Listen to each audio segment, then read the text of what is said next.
Welcome to the Vault XL. Thank you for joining me this afternoon.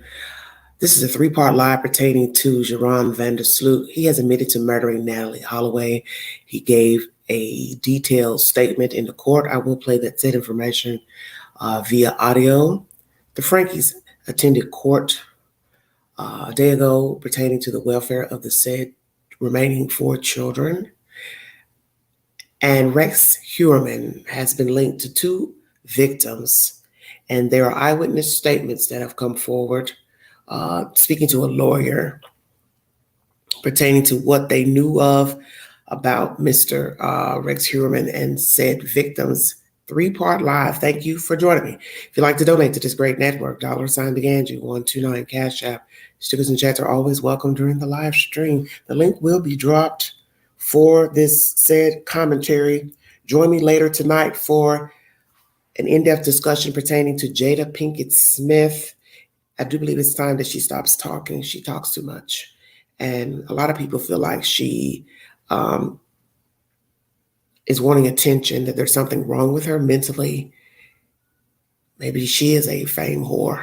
You're entitled to your opinion of the said information, but I will do that discussion a little bit later. Thank you so much for joining me. The first topic is pertaining to the Frankes. Should this man get custody of his said children? KUTV2 News, Salt Lake City is the source. The passengers' YouTube family appeared in court today. This is them walking into the courthouse. It's just the latest step in a child welfare case stemming from the arrest of wife and mother Ruby Franke, who is accused of child abuse. Welcome into 2 News at 4 o'clock. I'm Jim Spiewak. And I'm Jamie McGriff. Kevin Franke and his 2 adult children entered the courtroom with their attorneys today as Ruby Franke was transported from Washington County to attend the hearing. And today we are bringing you team coverage following this high-profile court case. Brian Schnee is on the live desk with new information from the Washington County Jail. But we're going to start with Daniel Woodruff, who is live outside of the 4th District Court in Provo with the very latest on the family's court appearance today. Daniel.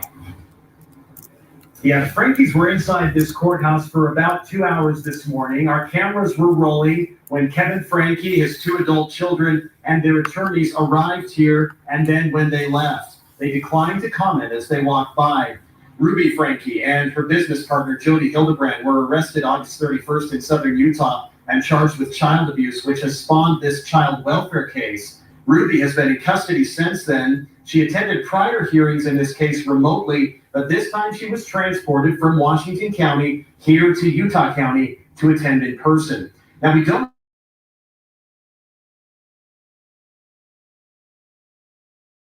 coverage and the need to protect the privacy of the 4 minor Franke children. Those involved in the case are also forbidden from discussing details with reporters or posting them to social media.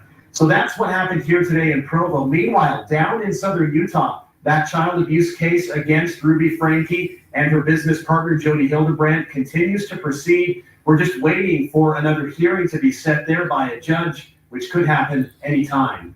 Live in Provo, Daniel Woodruff, KUTV 2 News. Okay, thank you, Daniel. So continuing our coverage of the 8 passengers case, recently Washington County's Purgatory Correctional Facility made some changes regarding their inmates and the information available to the public. Brian Schnee has been looking into this for a few weeks now. Brian, what is the change? Well, in their online inmate log, you can no longer see which part of the jail the inmate is located in. For example, we knew when Ruby Franke and Jody Hildebrand were moved to a medical facility versus a normal holding cell. That information is no longer public.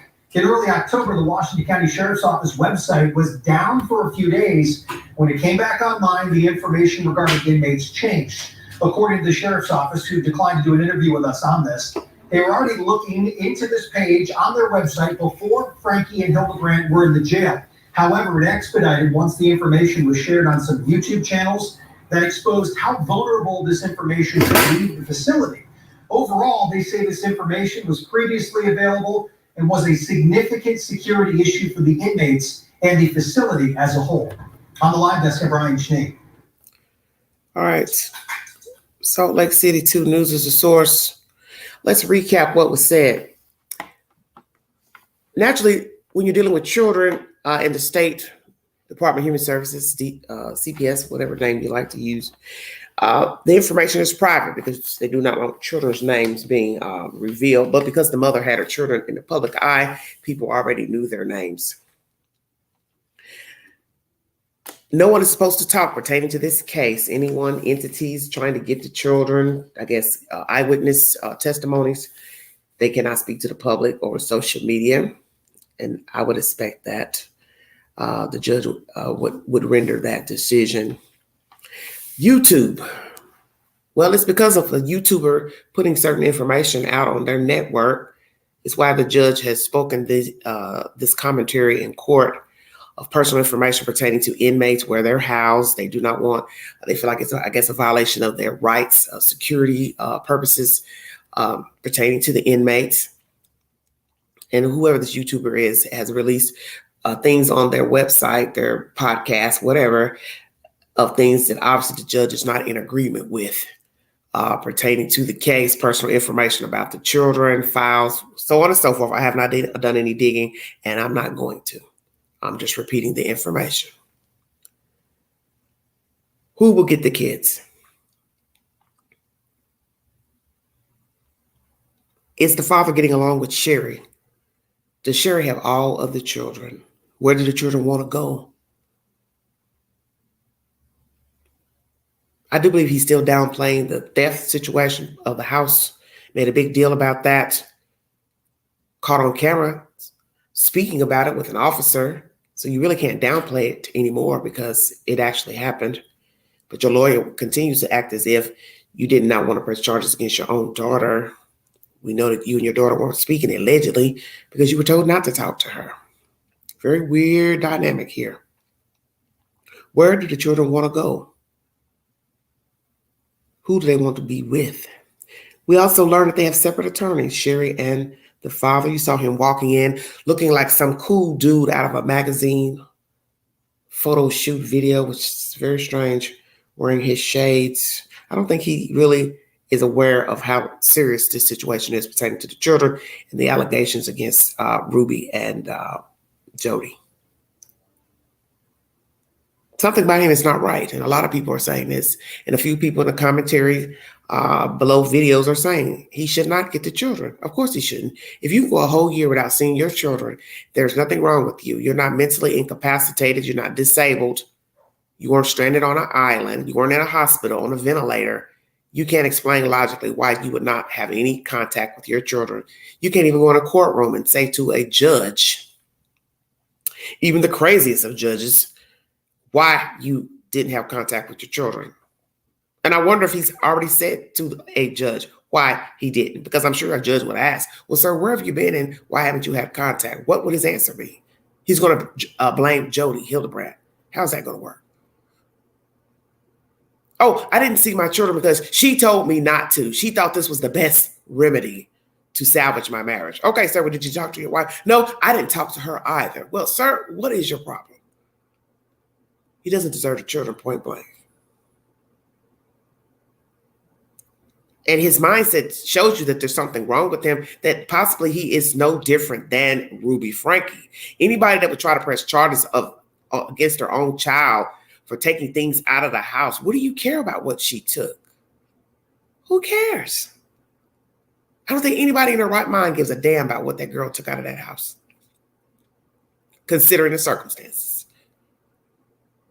Because you were already gone out of the picture and the mother's incarcerated. So as I said, you had no idea what the hell was going on around your house unless you were driving by at night and during the day, peeping and creeping around trying to see who's coming in and going out. And now that crosses my mind, well, Kevin, did you do that? Did you creep occasionally in a year to see who was coming and going out of the house? Did you have any type of camera set up in the house? I would assume you would possibly have the passcodes get in the house if they had an alarm on the house. But of course, we know Miss Ruby could have changed it once you left. And I won't doubt that Jody probably told her to change it. So there's a lot of dynamics to this story. But each way you look at it, it's sick. It's demented.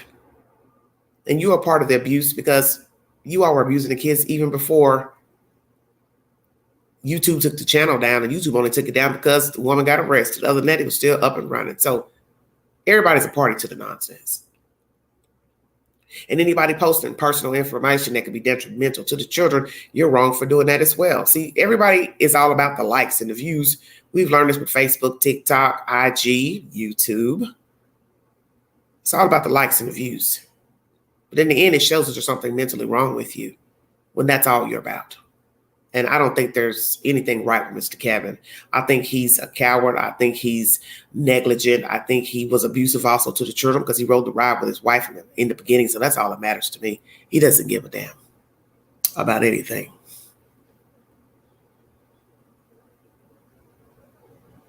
Mr. Joran Sloot is my next subject matter. Thank you for joining me. He has decided to allegedly tell the truth about what happened to Natalee Holloway on that fateful night in Aruba. Very disturbing information, everybody. Very disturbing information.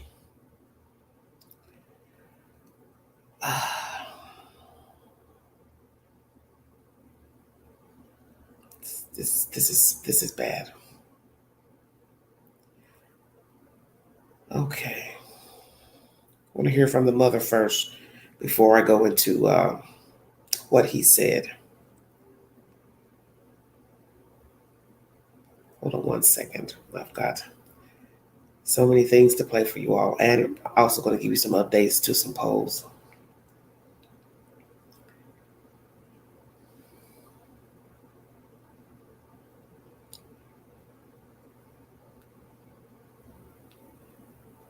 We'll let you hear from the district attorney and then the mother.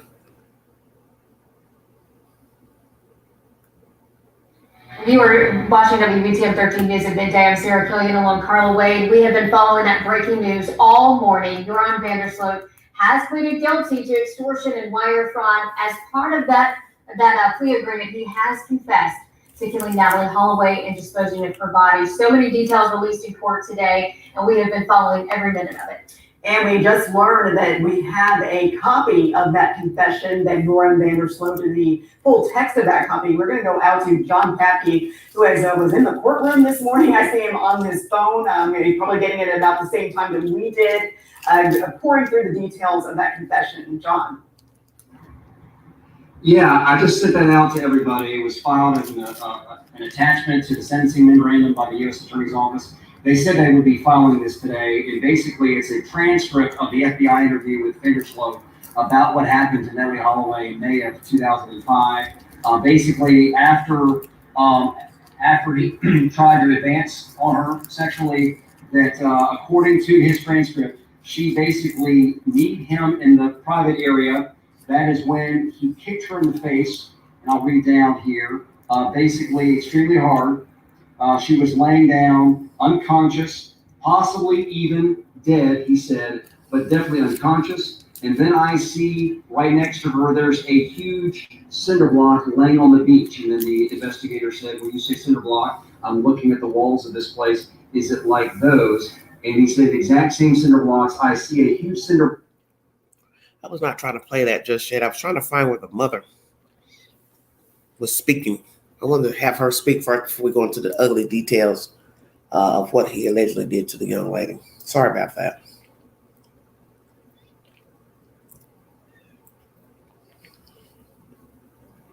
I'm going to go back in. If you like stimulus. Hello, T. Thank you for joining me. This is horrible. Quite horrible. One moment, everybody. One moment.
Sorry about that interruption, everybody.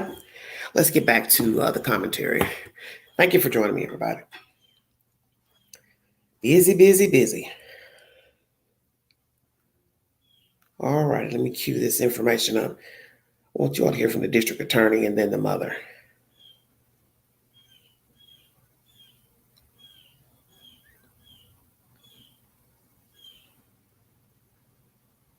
One second. For the Northern District of Alabama. I'm going to make a brief prepared statement, and then I believe that Beth Holloway will also be making a statement. Today marks the end of 18 years of wondering what happened to Natalee Holloway. Now, Beth and Dave can rest, and Natalee can rest, knowing that justice was served. For the Holloway family, this has been a journey filled with patience, perseverance, and courage as they continue to seek justice for Natalee. I hope today will give them peace. I want to extend my deepest appreciation to the FBI, the Department of Justice's Office of International Affairs, the governments of Peru, the Netherlands, and Aruba, the United States Marshals Service, and the Shelby County Sheriff's Office for their efforts that helped make today possible. I also want to recognize from my office, Lloyd Peoples, Catherine Crosby, and Tanya Benninger, who worked tirelessly over the last year and a half on this case, along with many others in my office who have worked towards justice for the last 13 years. Also, I want to thank the court and the federal public defender and his team for their diligence and professionalism throughout this prosecution. Ensuring a successful prosecution took a great amount of collaboration, and I'm grateful for all of the hard work and dedication that has been devoted to this case. The world watched in 2005 as Beth and Dave Holloway experienced every parent's worst nightmare. As a mother, I cannot imagine the heartache, the sleepless nights, and the tears that Beth and her family must have shed of wondering what happened to Natalee. Despite their grief, the Holloway family kept fighting for justice for Natalee. Their love for their daughter and sister is what brought us to this day. For Beth, Dave, and Matt, I hope today is not just about this sentence. I hope it's about healing, about finding peace, knowing they did everything they could for their daughter and their sister. I hope today will help all of us move forward, not in sadness, but in celebration of the incredible life that Natalee lived. Beth, may her memory be a blessing. Thank you. Thank you so much.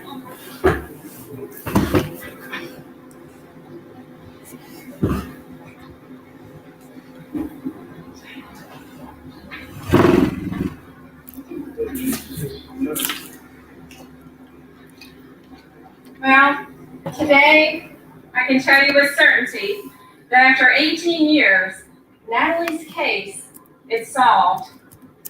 As far as I'm concerned, it's over. It's over.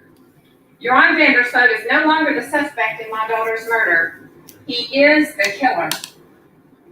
In the course of this felony prosecution, here for extortion and wire fraud indictment, he gave a proffer in which he finally confessed that he killed Natalee. He described when and how he killed her. He said that after killing her on the beach in Aruba, he put her into the water, and that was the last that he ever saw her. That was all verified by a comprehensive and conductive, conclusive polygraph test. Even with this confession, though, he can't be tried here for Natalee's murder. But I'm satisfied knowing that he did it. He did it alone, and he disposed of her alone. I won't give you the details of his brutal confession. Those will be forthcoming when the proffer is made public. You will also have details of the plea agreement which was reached His sentence of the extortion and the wire fraud will run concurrently with a sentence in Peru for killing Stephanie Flores. And that's fine with me. Thanks to a lot of very smart and dedicated people here, I got the answer I've been searching for the past 18 years. Joran Vandersloot's confession means we have finally reached the end of our never-ending nightmare. And for me, reaching the end of the nightmare, being over is better than closure. My goodness, It's been 18 years since Natalee disappeared, and Natalee would be 36 years old today. I still miss her every day. It's been a very long and painful journey, but we finally got the answers we've been searching for all these years. We finally, today, we got justice for Natalee. So thank you all so very much and being supportive of us in our long 18-year journey. Thank you. I believe besides you say to your son that we did, how do you sleep tonight? As a mother, as what she has today. Yeah, I think we sleep well. I mean, this has been the most unimaginable journey, and I know everyone has been with us on this, and we're so appreciative of it. But for us to finally put this to rest and being over, as I said, it's better than closure because our never-ending nightmare had to end. And we are so grateful that we can say that today, that it is over. And that is getting justice for Natalee. You know, they would call you, is that Do you have then? any indication that with the confession there will be charges in the room after the come out? I don't. I just know that there are no charges that will be here for his murder, but hopefully maybe they will look into that. Do you need that or do you have it? No, I have what I need, but I have what I need. Do you Her really case look is at that solved. if he's a changed man? I definitely don't. I don't believe he's a changed man at all. How did it feel with you in the courtroom? It feels victorious. I feel like you finally begin to transition from the victim to the victor, and it begins to make the pain and suffering feel somewhat less intense because you are here. You are at this point, the pinnacle of the journey, and you've gotten justice and you've gotten the answers you've been so desperately seeking. So it felt victorious. Are you confident you got the truth out of it? Oh, I'm absolutely confident. Yes, yes. As you had the opportunity to talk to Joran in the courtroom, what did you tell him? I was able to tell Joran that I think in this long ending nightmare, I was able to express things to him that I had been wanting to tell him as far as, telling him who he is. And he is a killer. He is a killer. He will always be the killer. He will always be now the black mark in Aruba. He's now confessed to 2 murders. So that was good for me to be able to tell him that and share with him. Do you hope that Aruba may be reopened the case? I don't know about that, but I'm just sticking with victorious right now. Thank you. Can you tell us a little bit about, in the courtroom, they said they just asked as he was explaining what happened. How was that? It is shocking and it is horrific to hear a killer that describing the brutal things that he did to my daughter, Matt's sister. It's shocking and it is very disturbing. But it's things that parents have to know the truth. They have to hear the answers as to what happened in order to put this to rest and for it to be over. Matt, did Anderson let you guys know others are involved? Did he act alone? Yes, he acted alone. Thank you all so much. Yeah, tell us about Natalee. Tell us about the 18 years before. Natalee was very bright, very smart, dedicated young lady. She was on her way to college. She was headed to medical school after that, and I have no doubt she would have made it all the way. So we love her, we miss her very much, and we wake up every morning with thoughts of Natalee, but now we wake up knowing that we have reached justice for Natalee. So And she thank was you. truly the best sister I could have ever asked for. Absolutely. Oh, that's her son. Have you said a full thing would be goodbye to Natalee at this point? Have you visited with her in Holloway and let her know that it's not just alone? I don't really look at it as saying goodbye to Natalee, because we wake up every morning and the hope that filled her life and heart fills ours today. So we feel like we carry Natalee with us even forward now. And that's good. That's a very good feeling. Like I said, it feels victorious. But thank you so much. Yeah, yes. Thank you. Thank you. Thank you, everybody.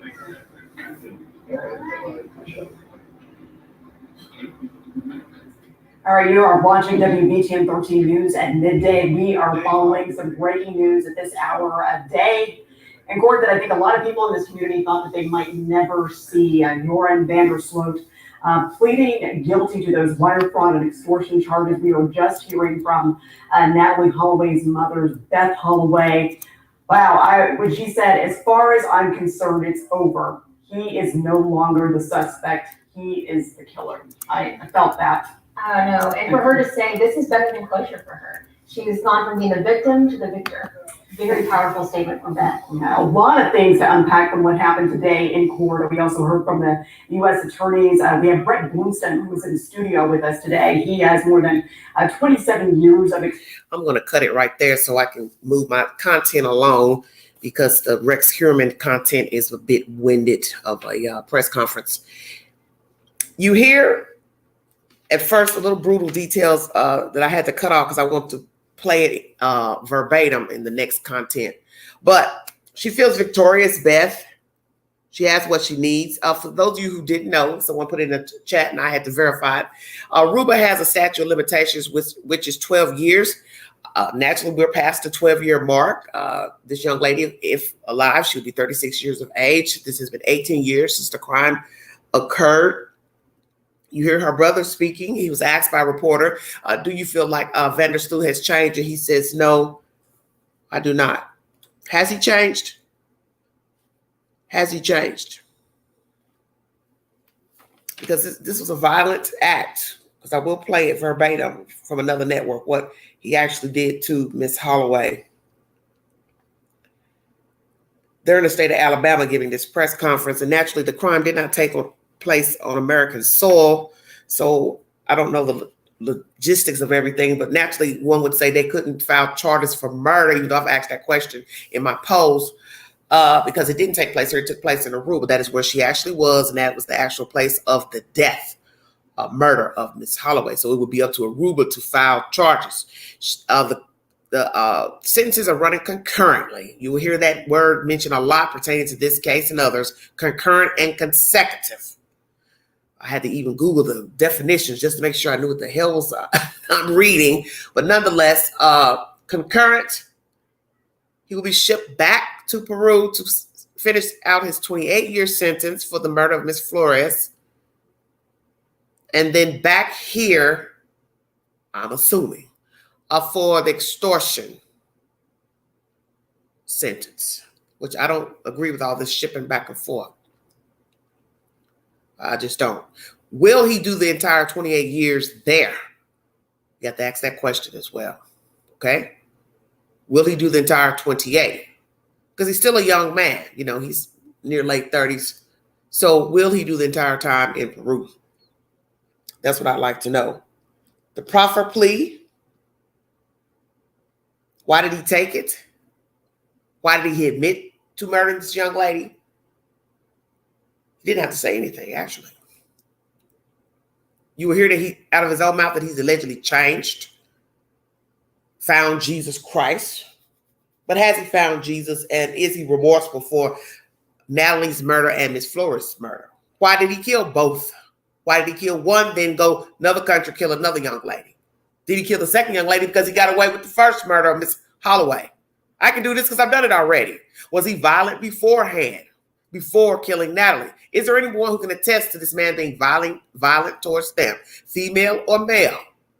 How do you end your life like this, a young person? Forfeiting your freedom for nonsense, violence against another party. Will Aruba file charges where they go against the grain and file murder charges now that he has confessed in an American court that he did it and how he did it? You also hear that a bona fide about to say smoke detector. Lord, my mind is 12 places away from here. He took a lie detector test, and I guess whoever gave it to him, administered it to him, believes the content that he gave, the commentary pertaining to the death of Natalee. It's a gruesome death, very gruesome death. And it's sad that she went off with this person thinking she was going to, I don't know, talk or whatever. I won't doubt that she probably was inebriated had she been drinking. But no, it does not give anyone the right to take advantage of you because you have been drinking alcohol. Yep, you don't have the right at all. Did he want to come back to America? Is it possible that he really didn't want to be in a Peruvian prison? So you have to ask all those questions. Would he have preferred to be in an American prison? Because naturally, prisons in foreign countries are not as lush or up to par as American facilities. I think a lot of people will tell you that they would prefer a American jail or prison over a prison or jail in a foreign country.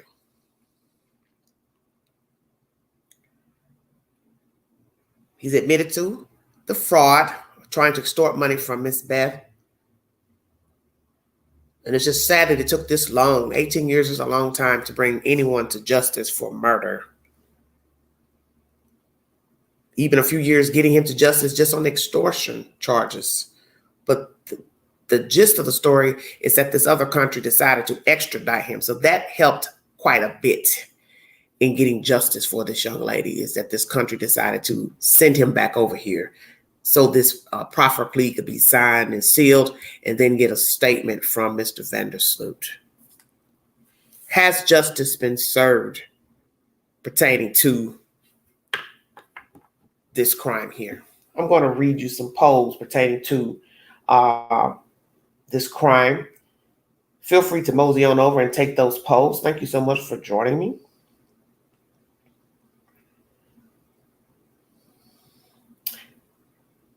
Vandersloot told the Holloways in court that he is sorry and a changed man through Jesus Christ. Do you believe him?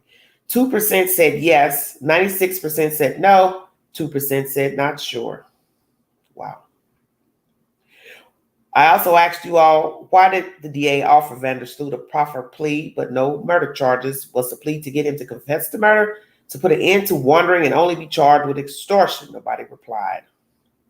Should Aruba file murder charges for Natalee Holloway's murder now that Vandersloot has confessed? 95% of you said yes, and 5% of you said no. And then I asked, how do you feel about Vandersloot confessing to Natalee Holloway's murder and offered a proffer plea? No charges of murder here in the U.S. Only one person responded. I don't see the comment. That is said information. And please take the poll pertaining to Miss Susan Smith. That was my content yesterday. I played you a documentary pertaining to her numerous wrongdoings behind jail, prison, with drugs and affairs with guards and other inmates. Please check out that content. It's in the YouTube queue, also in my library. I have over 2,000 videos since 2019. My first venture to YouTube before becoming a partner. Please check out those videos as well. They are just as entertaining as all the other videos that I bring to this network. Thank you for joining me. We will now hear the dirty details pertaining to the crime, and then I will ask you how you feel about the information. Do you believe he told the truth? And then I will dissect what was said in court by Mr. Joran Vandersloot. Thank you for joining me. You're now listening to The Vault XL. Court TV is the source of this information.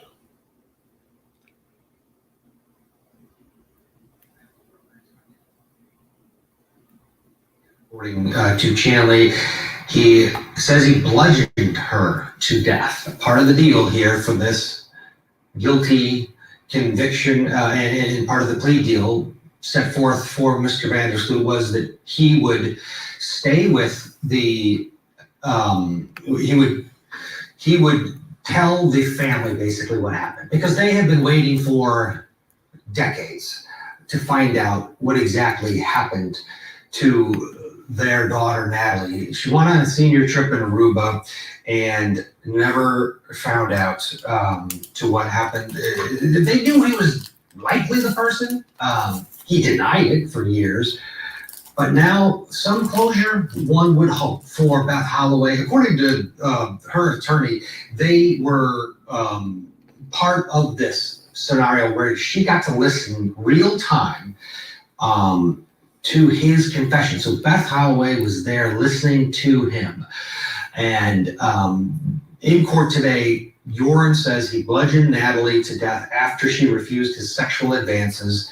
They went home, and then he went home and I guess went on a porn website. Natalee's parents heard this. Oh, Lord.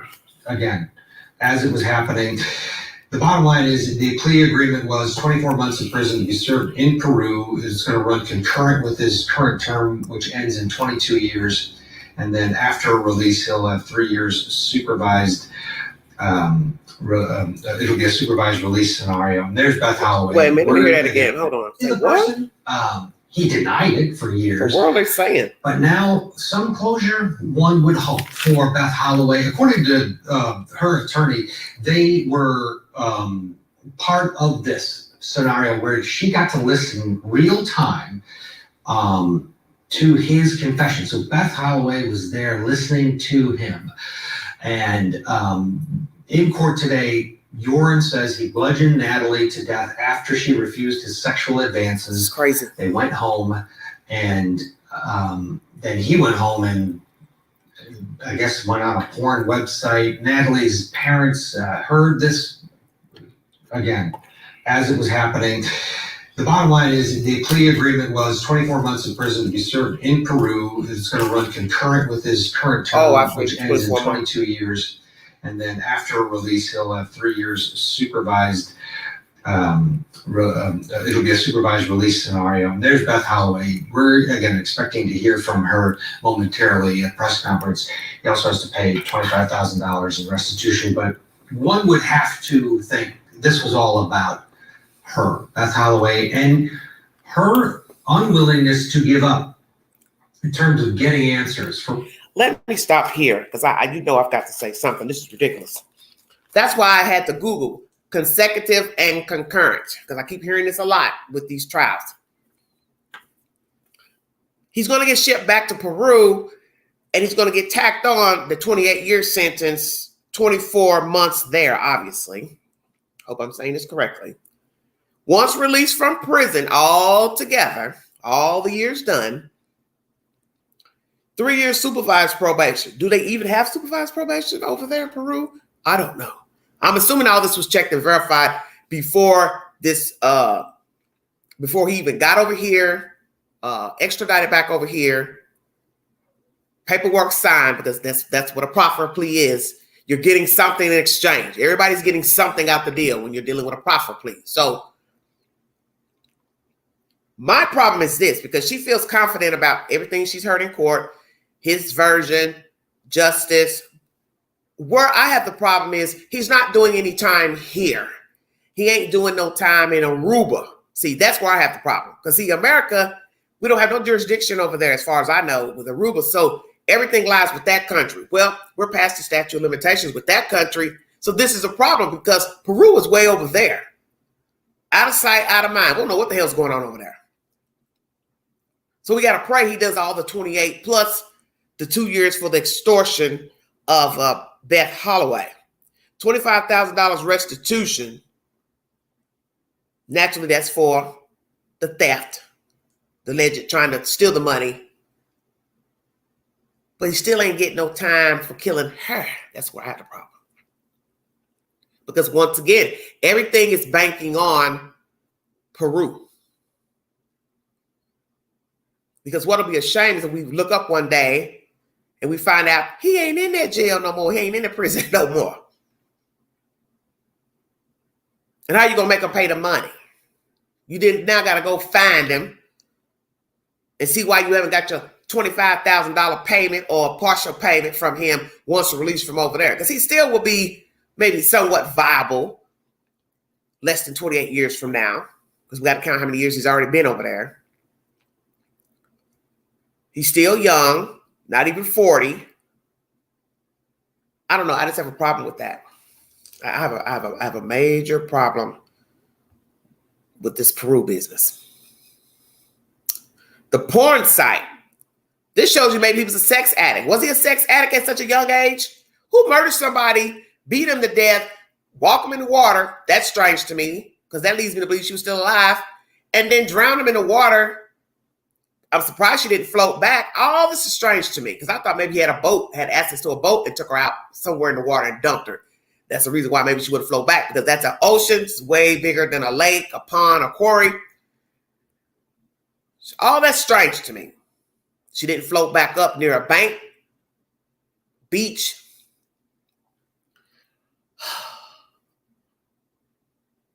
I don't really know what.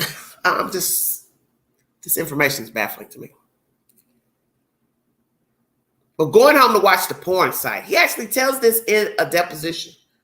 Yeah, I beat her, crushed her face. I don't know. Walked her out to the water, held her down. Then I went back home. Once I got out that water knee deep, and I went, think about this now.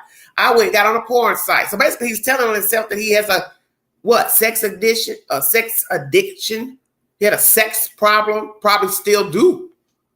And imagine how he's working that out in a jail cell. Come on with it, Queen. This is bad. You don't know people. Dear God, this is wicked. Okay, I've just had really bad enough of this.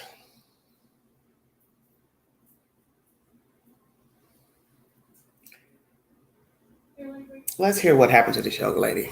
Lord have mercy. The link is in the chat if you want to give your opinion pertaining to the Franke's going to court, pertaining to the children, and now my second subject matter, which is Mr. Vandersloot. He's pled guilty to extortion and also admitted to killing Natalee Holloway and the details in which he murdered her 18 years ago.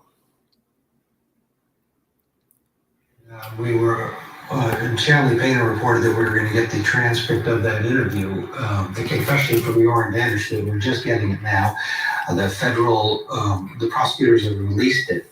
So, because we're just getting it now, we're just going to read it rather than take the time to put it into a document. So it starts with Joran Vandersloot saying, plus, this is a partial transcript. She asked to go back to her hotel, but I was just trying to get dropped off a little bit further away from her hotel so we could, walk back to her hotel and might still get a chance to be with her. Okay, that's what I was hoping for. Okay, says the interviewer. So what happens?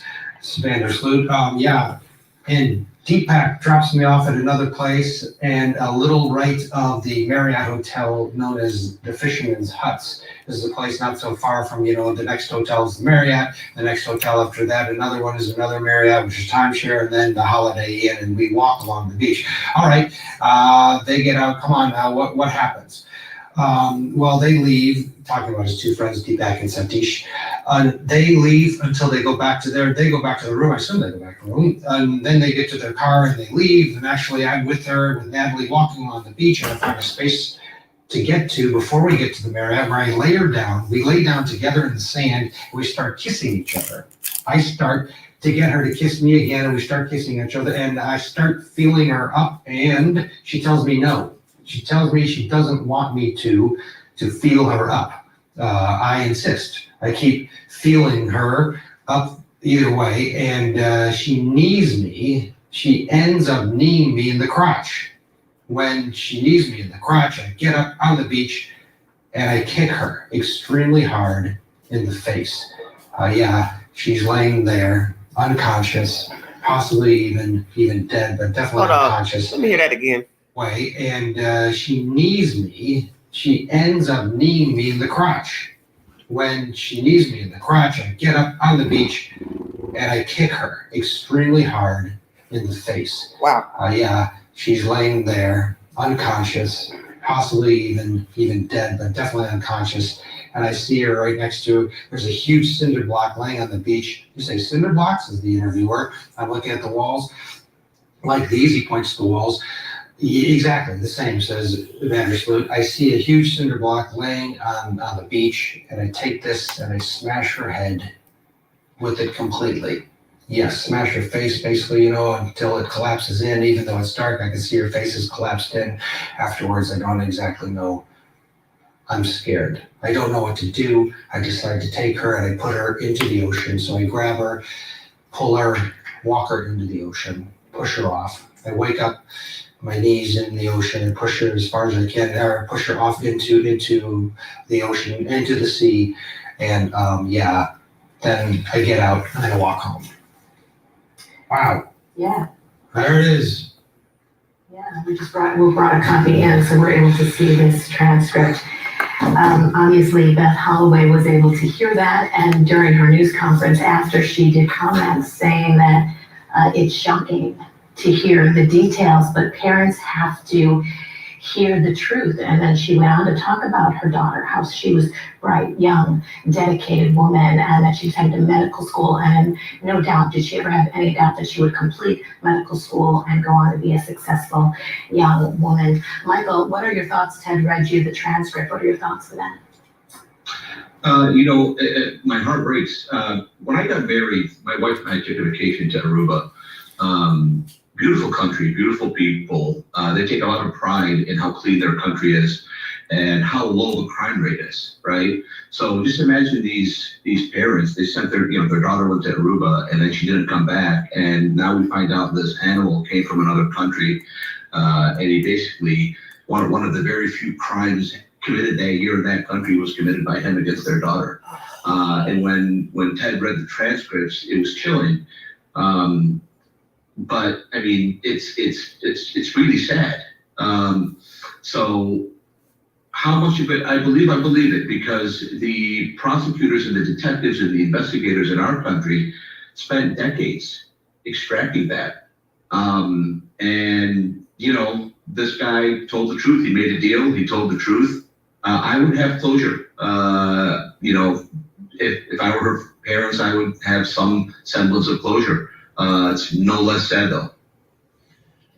You could tell that Beth believes him. Like they're afterwards talking about it, she definitely believes him. And that detail, as horrific as it is, yes, that's what you needed, right? Because at the end of the day, if you just think, I killed her, with no detail, you're gonna always think, I don't believe him, or how. This answers the questions of were his two friends. They were always part of this equation because he was, it was a threesome that was first with Natalee as they left.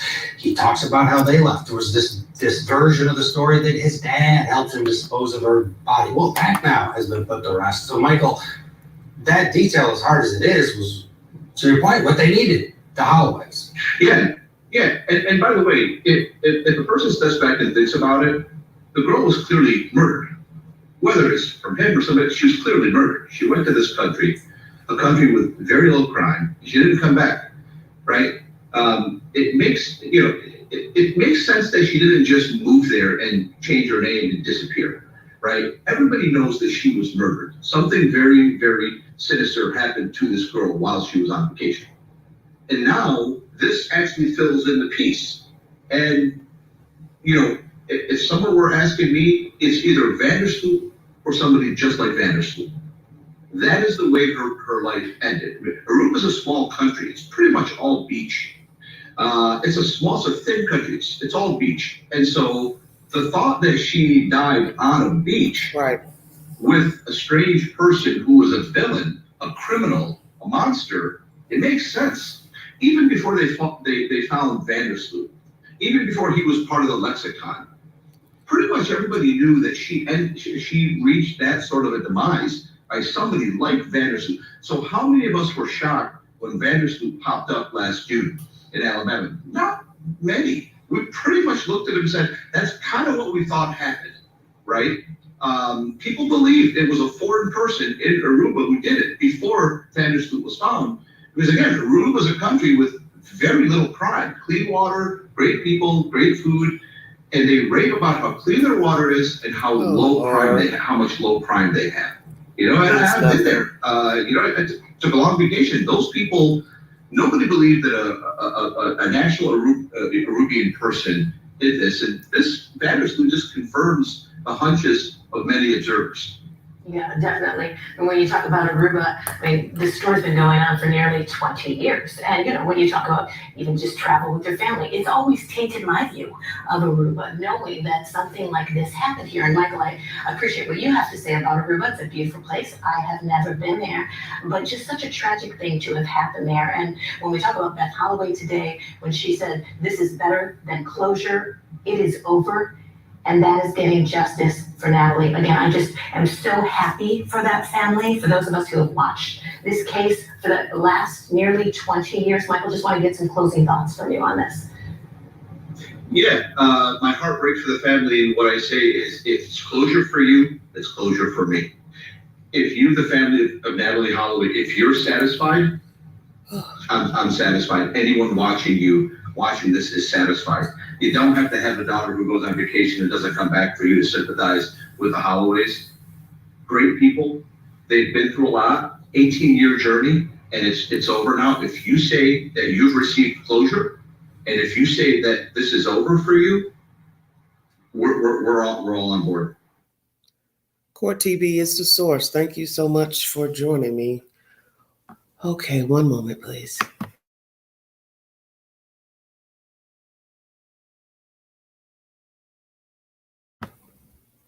Closure. Beth says she has closure. Is it closure? Is it justice? Because like I said, everything's going to bank on Joran doing all his time overseas. That's what's the main thing. Maybe she's content with just knowing what he did to her child and admitting that he did it. Even if something down the road happens in Peru that he gets a lesser sentence or doesn't do the entire 28 years, they let him go. Doesn't even do the 2 years concurrent sentence from here in the United States for the extortion attempt. Is it closure? I'm asking the chat. Because you hear this guy speaking saying, if you're satisfied, I'm satisfied. But is it closure? Imagine not having to talk about him anymore, worry about him, be concerned about where he's at, what he's doing. I don't want to discuss it anymore. And most people feel like that once they get that type of information. I don't have to mention his name. I don't want to hear his name. Don't bring his name up. I'm assuming that's where she is right now, Miss Beth. The information is interesting about this hotel business. He had other friends with him, which everybody knows is a no-no when you're around people you don't know. And we've learned that things can go bump in the night, even if you're around people you think you know, such as classmates, people you hang around with. I don't advise any woman to be alone with a bunch of men. Don't get in a car with them. Don't hang with them because you don't know the mindsets of people. You can assume you're cool with people, and then something terrible something happens. Was it just him that murdered the girl? He decided to just take the blame and not implicate the other guy so they wouldn't have to go through what he's gone through it past couple of years. I'm just asking. Was it just he and her on the beach? Wanting to get farther away from the hotel. That's because his mind was in the gutter anyway. He knew what he wanted to do. Then you have to ask that, has he ever attempted to do anything like this before with a girl? Has he ever taken advantage of a girl before? Hurt a girl? Were there any other violent tendencies before this murder of Natalee? Lying on the beach, touchy-feely, kissing. He wants more from her, sex. She doesn't want to have sex. So he kicks her, he says. Do you all believe that? Because what you got to tell yourself is he's a big guy. And whether you're big, small, whatever, a lot of men have forced to take advantage of a young lady. But I don't hear that mentioned, that he sexually assaulted her. That's what I find very odd, too, about this storyline. He didn't sexually assault her. He kicked her and then picked up a cylinder block. Why would a cylinder block be on the beach? Please explain that to me. That's very odd to me as well. Were they the only two on the beach? Was he the only one that beat the girl up? Basically drowned her in the water, walked her out, find that strange. He said he caved her face in. So was she still breathing? Because naturally with his height and her height, he could have carried her out to the water, dumped her in the water, held her down. But he says he walked her out. He didn't say he dragged her. Didn't pull her arms and feet out into the water. He walked her out. So after hitting her in the face, kicking her and then hitting her with the cylinder block in her face, he said it caved in. He could tell even in the dark. This is very brutal. He walked her out to the water. That would lead me to believe that she was alive because I don't know anybody unconscious or dead that could walk. So basically he drowned an alive person. If I'm to believe this version, and they're banking on the lie detector test of what he told whomever administered that test, this is his assertion. So do they actually believe this version? Because I always thought he might have put her in a boat, and then dumped her into the ocean. I just figured if he was there a while, he would have had access to somebody's boat. After that, he walks back to his home and then goes to a porn site. Are you hearing this? A porn site. You just killed somebody and you are wanting to look at people have sex, strangers on a website. You can't make this stuff up. You hear this man speaking about he and his wife going to Aruba, clean water. They pride themselves on having clean water, great people there. Well, my point is this. There's always somebody that's not so great, that has committed crimes, maybe not as nefarious as murder, but they've done some wrong, and they're probably still sitting on that island and was on that island at the time when he killed her. Stay woke. Because in the end, he was there visiting or staying there. So he was a part of the people that you consider so great. And it doesn't matter that they didn't have crime or a lot of crime at the time. The point is, a young girl from America died there. People assumed it was him at some point, and justice was never served. Back and forth, back and forth, back and forth, nothing. Numerous articles, stories. He goes somewhere else to end up killing somebody else. So that's when people realize, oh, yeah, he's definitely the guy. Because he couldn't talk his way out of that last murder. I believe he strangled that young lady, and they were in a hotel room, so he couldn't mosey his way out of that crime. Then that jogs your memory back to Natalee Holloway. Did he tell his parents that he killed Natalee? Did he even admit to killing this girl to his parents? Did he ever tell anybody else that he killed Natalee? Did he ever tell those two guys that he killed Natalee? Who else holds the secret of knowing that girl was dead day one? Because let me tell you something about a crook. They will tell somebody of what they have done.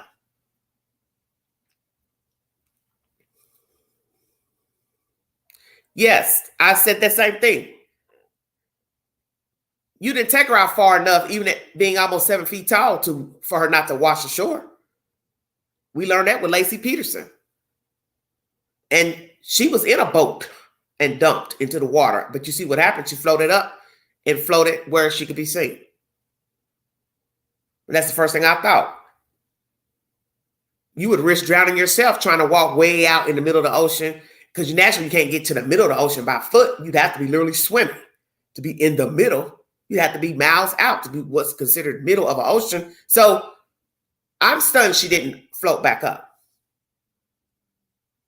That's very strange to me. And that's why I'm questioning the cylinder block. What is a cylinder block doing on a beach? Stay woke now. What is a cylinder block doing on a damn beach? What are the odds that I take this girl to a beach and there's a cylinder block so happen to be next to her after she has denied me access to her body? Is anybody paying attention? Makes me wonder if it was even planned. I'm going to walk her down here, or somebody, a victim, right at this location, and I'm going to beat them to death with this damn cylinder block. Because I find that strange. And in all the years of watching TV, Going to the beach myself in Chicago as a child, I've never seen a damn cylinder block on the beach.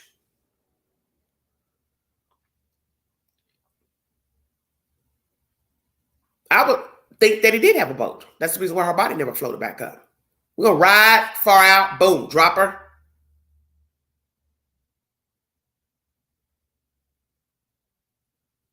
Because what if we find out that her body was taken somewhere else that night, not took out to the water, but had help by those friends or somebody else, family, and then taken out on a boat, discarded in something, and then dumped in the ocean by boat. Because see, if he tells that story, then he probably have to also implicate somebody else.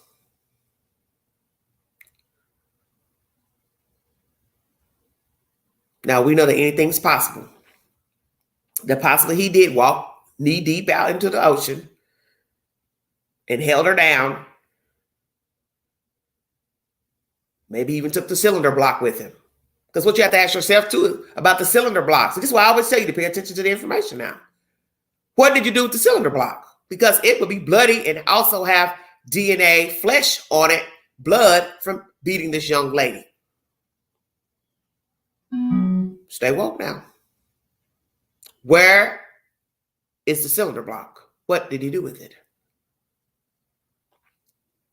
Did he take the cylinder block with him while he was walking her out to the ocean?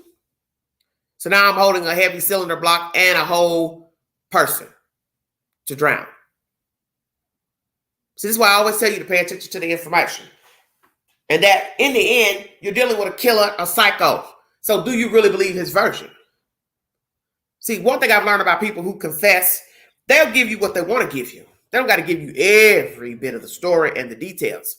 I think something's missing from this story. That's just my personal opinion. But as this man said, if Miss Beth and the family, brother, father, whomever, they're content with this version, that's fine. They're content with what the state offered, what he signed. That is up to them. I'm not in their shoes. But there's something still missing to me because I'm using deduction. And the fact that this man is speaking here about how they navigate over there in Aruba, because he's trying to speak for everybody, which you cannot do. It's so clean, but there's a cylinder block on a damn beach. I'll wait. Just so happen to be sitting next to some people who are making out, and one decides they don't want to continue, and the other person picks it up and beats her face in, and he's sitting there talking about he's scared. So you want me to believe he left the cylinder block there after he beat her in the face with it? No, hell no. He either took that cylinder block out there to that water while he was holding her, or double back and picked the brick up, cylinder block, and took it back out to the water and threw it, or he walked with that cylinder block and threw it somewhere on the side of the road to discard it. Take your pick. But he didn't leave that cylinder block, because if he was so scared, as he said in this deposition, he would have gladly hidden the cylinder block. No way that big old monster gonna leave that damn cylinder block there with her DNA on it, knowing people are going to come looking for her, searching for her. God forbid somebody say they saw which direction she walked in. The island is allegedly small, so you would have found the cylinder block. And you would have seen there's blood on it. And hopefully somebody would have sense enough to bring it in as evidence and test it. So something's still off here. And then one thing we've learned with killers, serial killers, they don't tell everything. That's an assertion. Well, she decided to speak. That doesn't mean that they're telling you the whole story. Come on now. I won't doubt that he did have help. I do believe there's a boat involved. And he either went and found a boat that night, or they took her body and discarded it somewhere and then took her out in the dark, concealed in something, and dumped her by boat. That's my assertion. Who did he tell? Other cohorts? 2 of those friends involved? No. Did he tell his parents about her murder, the other girl's murder? Did he have any violent tendencies before murdering Natalee Holloway? How did it take so long for justice to be served allegedly? And now what will Aruba do? Although the 12 years has surpassed statute of limitations in Aruba. That's my content pertaining to Natalee Holloway and Mr. Joran Sloot. If you need to go back to the beginning of this live to get the said information, please do so. I will now commence with the third part of this live, Rex Heuermann. Oh boy, am I about to get jiggy with this story. I got a lot to say because some of this is wicked, wicked, wicked. Let me post to my community board because I thought I had put up a poll pertaining to the versions that were released today. Do you all believe the versions released today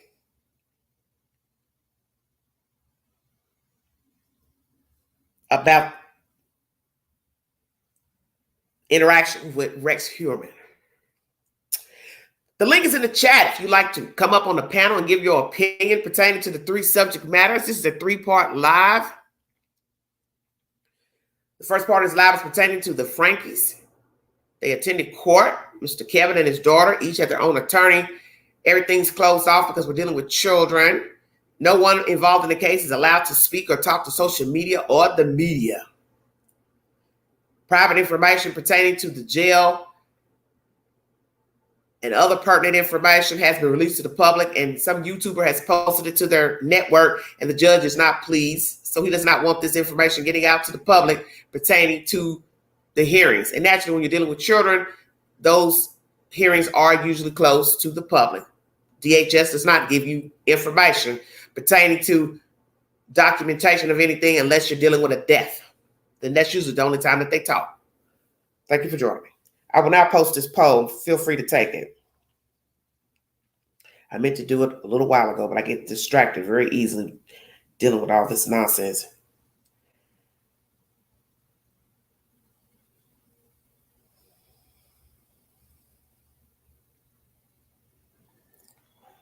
One second, everybody.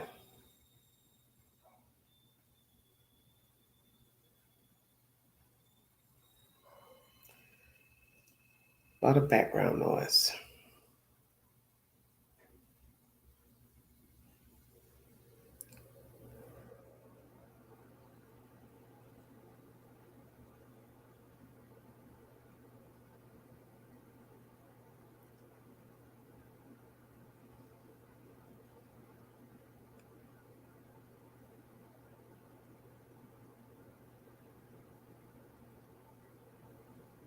There was a press conference today, and some people have given their rendition of their interactions with Mr. Heuermann many moons ago to an attorney, and the commissioner was standing beside him during this press conference. Do you believe those versions are different people? Somebody says early in the case, a friend with a fishing boat helped him. They took her out to sea and dumped her body. Well, I don't know. As I said, I wasn't there, but something strange with this version. I think perhaps he's covering for some other people. Do you believe the witnesses' versions of Rex Heuermann told in today's press conference? God, I can't even write.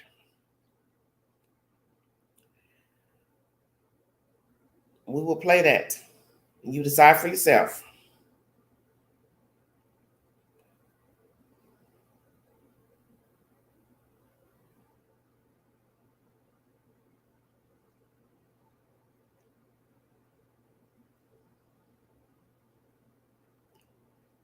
Okay.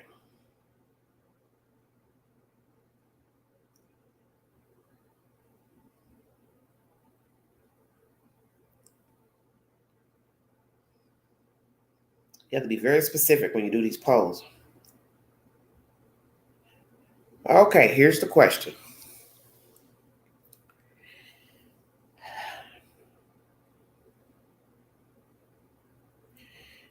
Do you believe the witnesses' versions of Rex Heuermann told in today's press conference? Yes, all of them. No, all of them.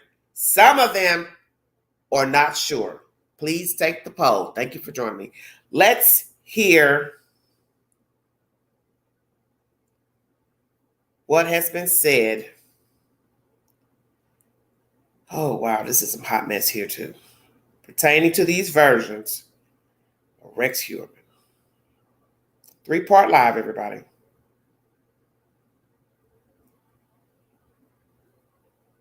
And I may discuss later an African-American man who was killed in Georgia, allegedly resisting arrest. He just got out of prison, served about 16, 17 years. Ben Crump and the family gave a press conference today pertaining to who he was in life and how he was fearful of being rearrested for another crime. The Innocent Project got involved in freeing him.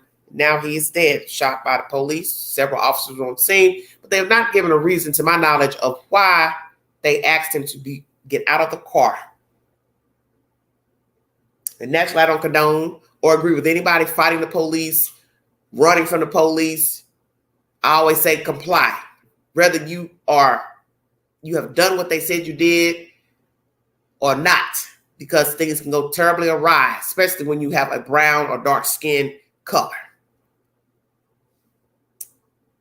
CBS News is the source of this next information. Thank you for joining me.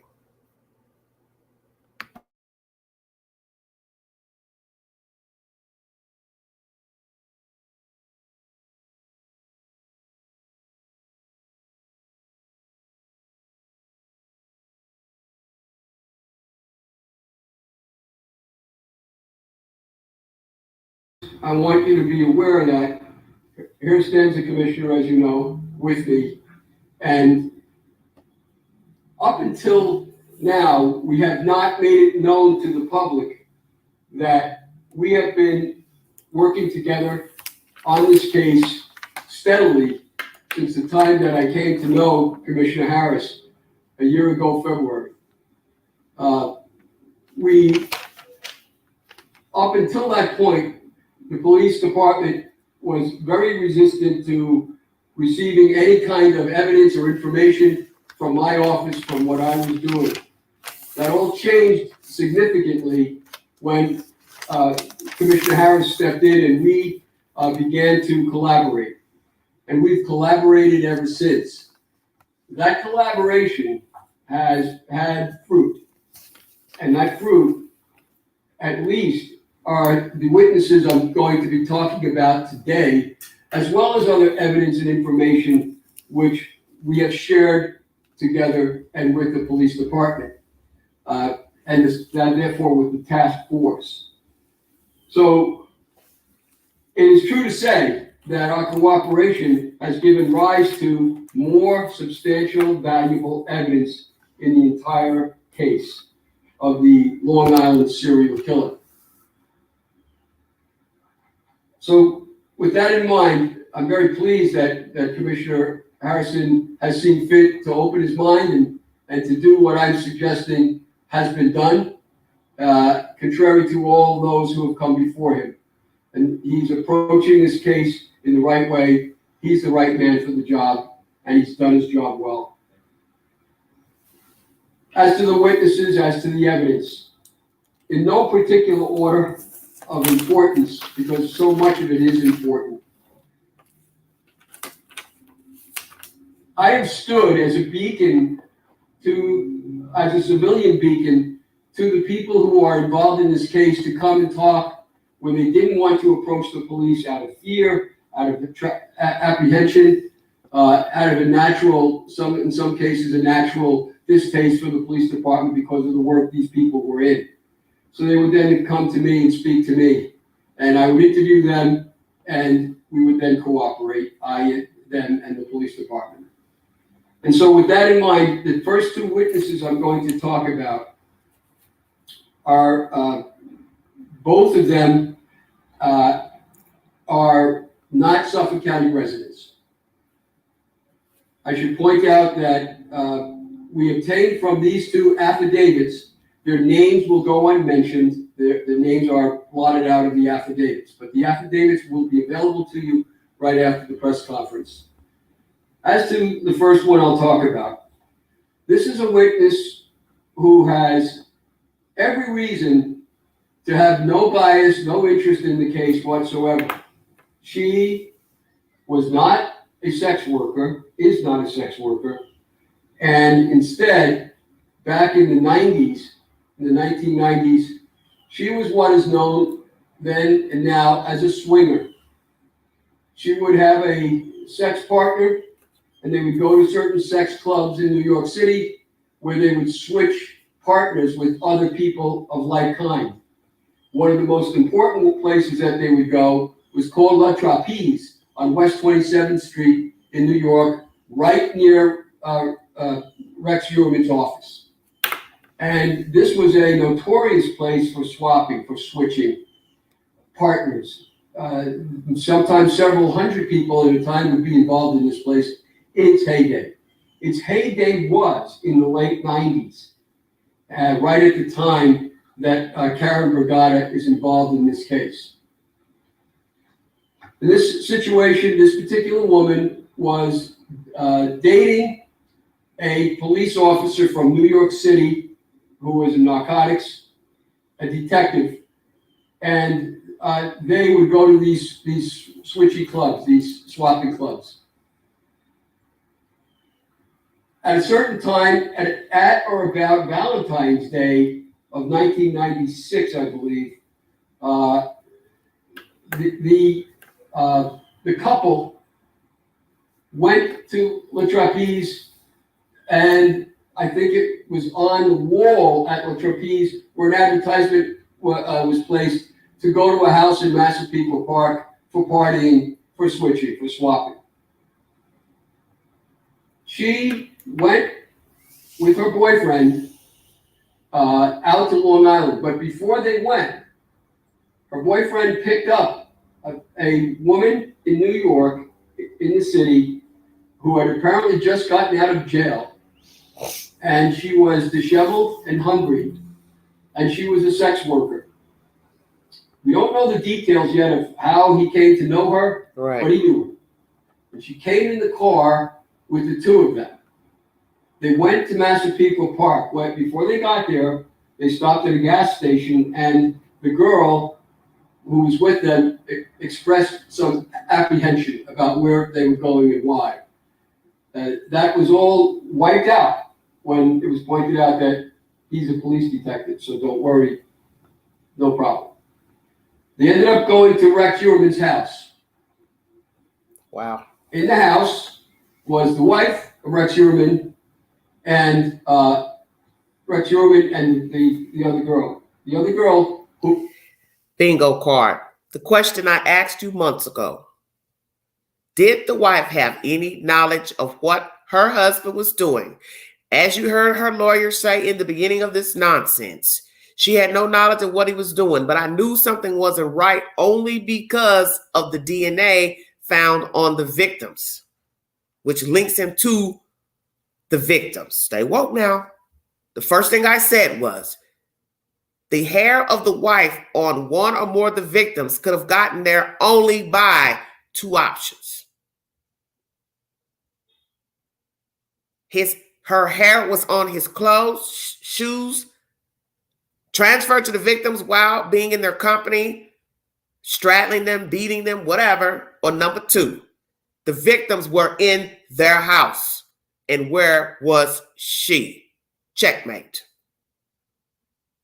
Now you have confirmation if you are to believe the information. Because I put that on the poll as well. Do you believe these versions from these witnesses? Did this woman participate in sexual activity with other people, men and women? How long did it go on? You're going to hear some other disturbing news. Not really disturbing because we all have preferences of who we want to have sex with. But you're going to learn what her preferences was as far as race. Did she help this man kill these women? Did she help cover it up? Did she help him discard the bodies? What is her role exactly in the murders of the three victims and now the two other victims? This is very deep. My gut usually serves me right. When I hear something and I say, something ain't right about what they're saying. And I said this months ago. Something ain't right about what they're saying. Because detectives, they already knew that these girls had been in the house. They just didn't tell us. Now you're hearing it. Thank you for joining me. Let's finish this commentary, everybody.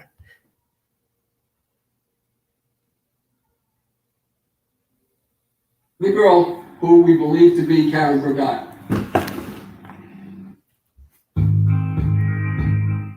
Brief intermission.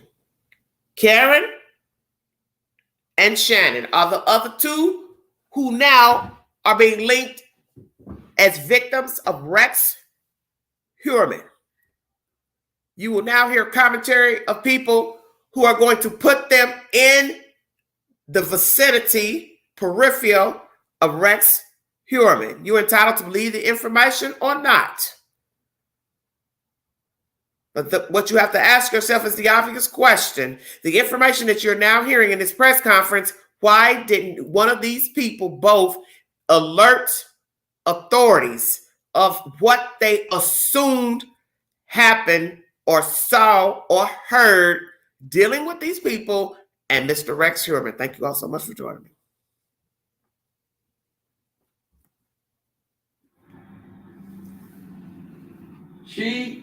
This girl disappears downstairs at the house. Rex Heuermann disappears. And according to our witness and other witnesses I talked to, when men are swingers with their partner, very often they switch sexually. They go back and forth between male and female. And so Heuermann leaves the main floor and disappears either into another bedroom or downstairs. It's not clear. And the witness talks to Rex's wife. She doesn't want to have sex like she had expected to occur because our client believes because our client's an African-American woman. And Heuermann didn't like that. Ellerup, rather, didn't like that. So there was no sex between them, as was originally planned. Instead, the sex is between Heuermann and the other man. At some point, the witness goes looking for her partner and is kind of upset that he doesn't emerge. He emerges, and finally, they leave, and kind of in a hurry. But when they leave, as they're leaving, the witness points out that she could see in the window, looking out, the girl that had come with them. And she says to her driver, her partner, "What are we doing? Are we taking her?" And the partner says, "Don't worry, they're just playing a game. She stays there, no problem." With that, the girl runs out of the house naked and is running in front of the garage. And now the witness says, "Hey, shouldn't we be taking her? Something's wrong here." And who is this detective? Is he still a working detective in New York City? Is he a gay man, bisexual man? Did you hear Rex went with the man, a man? Is she also gay, bisexual? The wife, she looks kind of hard. The pictures we've seen of her, very stoic in her conversations and commentary, one-liners. The game, what is the game exactly? Did this detective know more about Rex Heuermann and his games, such as sex, torture, murder? How many people are involved in the murders of these victims?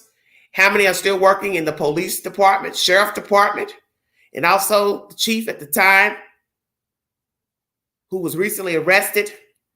All this is tied in some type of way to why there was never any justice for these victims, because now he's believed to be bisexual, caught soliciting an undercover in a park, Does he also know Rex Heuermann? And were these the games that they played on this island? As I said, how many people are involved in these crimes? Who all is still working in the police, sheriff's department? Did any of them kill any women? Participated in any killing of the victims found? And also Karen and Shannon. This is deeper than some people probably suspected.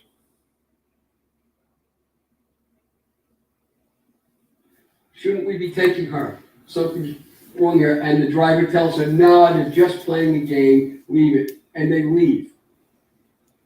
She never hears about the incident again. She distinctly remembers Heuermann. She also had intercourse with Heuermann that same day. And she kind of buries it, forgets about it. Until on TV, she sees the picture of Karen Begat, and she recognizes her and said, that's her, and she recognizes Rex Heuermann. And so she comes forward, and I meet her, I interview her at great length. I also had the police department, we arranged for detectives to interview her, and I found her story. I interviewed her for 3 times for a total of 9 hours, and I found her story to be credible. She also... This is where I have a problem with this information. You're talking about years later, Rex being arrested and linked to the victims from DNA off a pizza they threw out in New York City. DNA left with the bodies. But you see, there's one little problem here.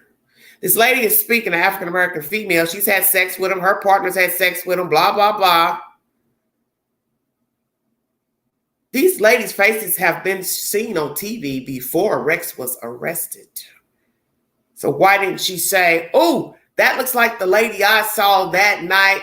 That's the lady my boyfriend picked up from New York and took out to the island to Rex's house, or whoever this big guy name is. See where I'm going with this story? Why did it have to be when Rex got arrested, she said something? Stay woke now.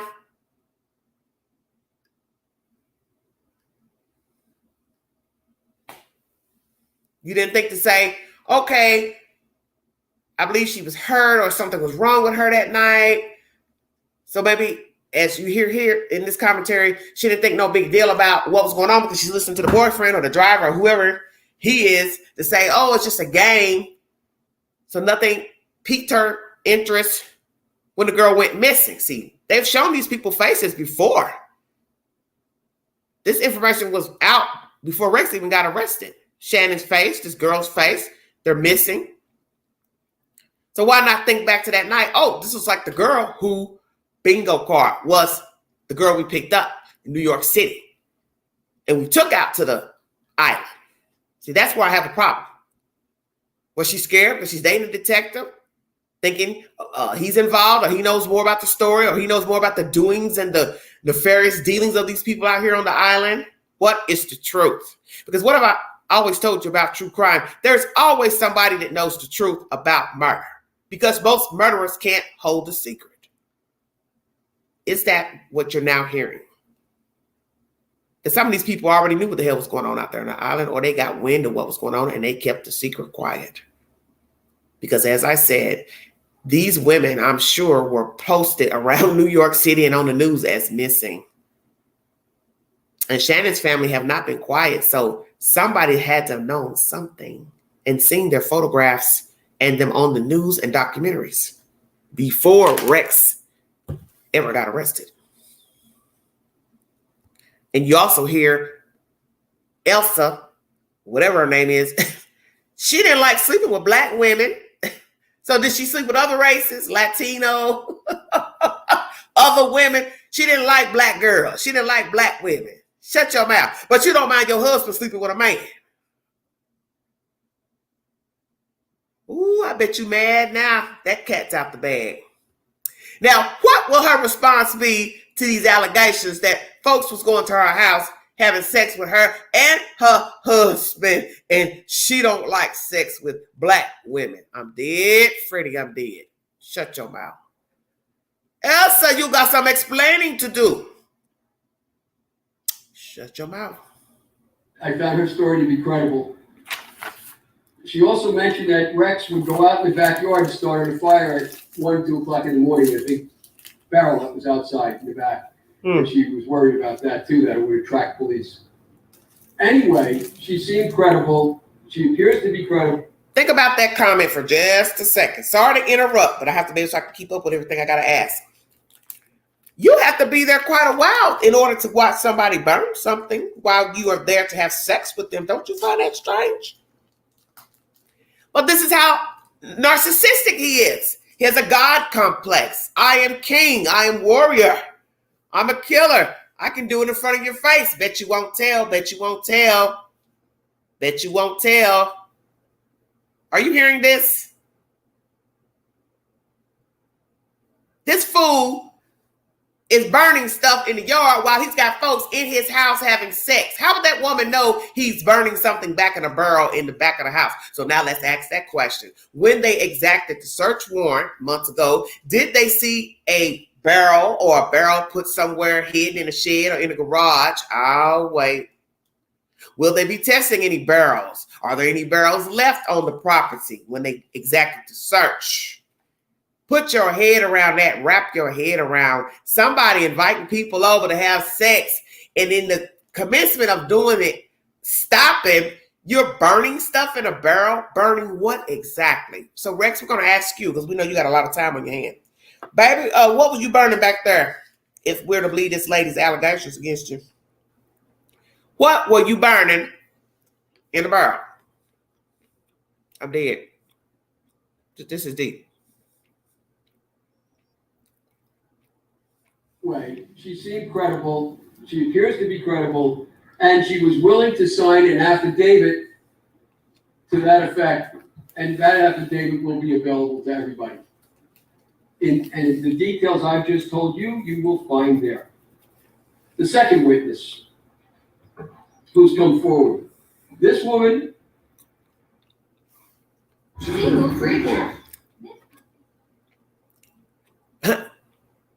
Terry says, oh my indeed.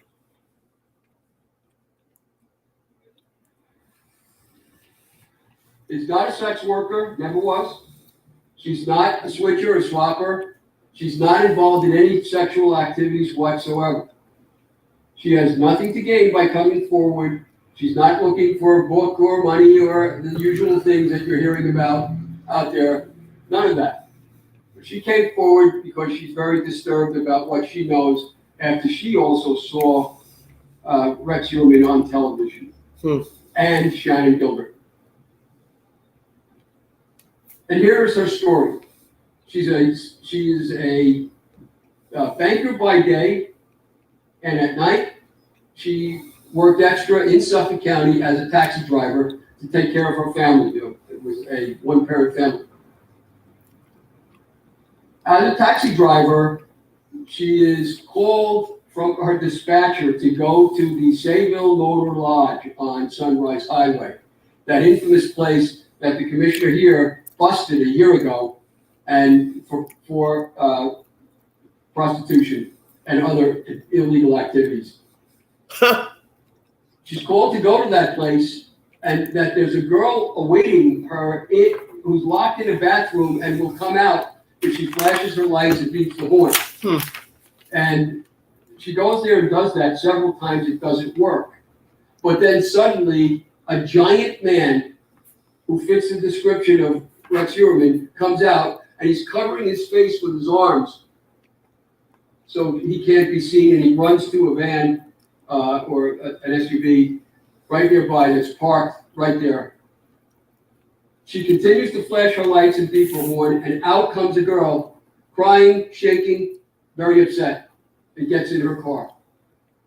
There they talk for a while, and then eventually they drive to the Ronkonkoma Railroad Station so that this girl can go back in to New York City. This girl was a sex worker who was servicing the big man, and the man had seduced her into coming to Sayville by several times over the telephone, convincing her that he was just a nice man who was going to help and work with her to help her family, her mother, her sisters, and her boyfriend. Shannon, her mother, sisters, and her boyfriend at that time. She had her hair pulled back, and because she often wore wigs. This girl turns out to be Shannon Gilbert. Wow.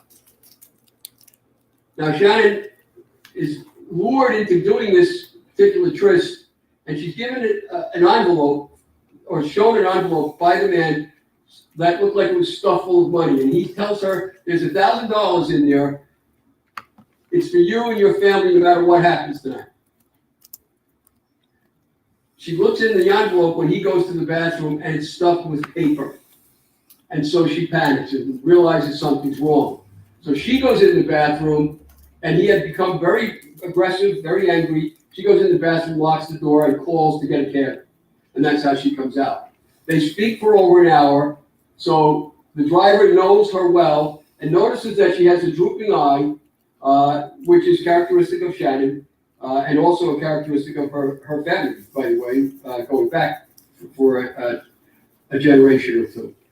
And so she notices that, and it helps her to remember Shannon when she sees her later on. That's the first part of the story. It doesn't end there. This is part two. Several days or weeks later, it's not clear, and this is all occurring in the fall of 2009. This is all occurring. The driver gets another call from the same dispatcher and says that there's a man named Matt who she's to pick up right off of exit 59 in the expressway, and he would be at a bar that was there by, I guess, Ocean Avenue, somewhere over there. She goes there, pulls up on a side street between the bar and a house right next to it, and she sees a girl in a window, and then she sees to the right of her a man, a huge man, rising up, coming to the car. He's dressed in camouflage, and he leans in and then jumps in the back seat, sits on the edge, and leans over and starts talking to her, and she's watching him very carefully in the mirror. And she recognizes him as the same guy that was at the motel a little while before. And she now knows him to be, she recognizes him from the media as Rex Heuermann. He says to her that he wants her to take him on a long trip into the woods. In other words, he changed the destination she had been told, which caused her immediately to become suspicious, and he was very upset. Was this a deliberate plan by Rex Heuermann to knock off this cabbie? He realized who she was, number one. He asked for her, because how many people are driving cabs out there? Stay woke. Was this a setup to knock off the cab driver because she's seen too much and knows too much? Can identify me with these women. What's the truth? Why is he wanting to take her on an alternate route out of the blue all of a sudden? Did he ask the dispatcher for this driver? Number one. And once he saw her behind the wheel of the car, he changed his mind because he wanted to play some funny games with this cab driver. Stay woke, everybody.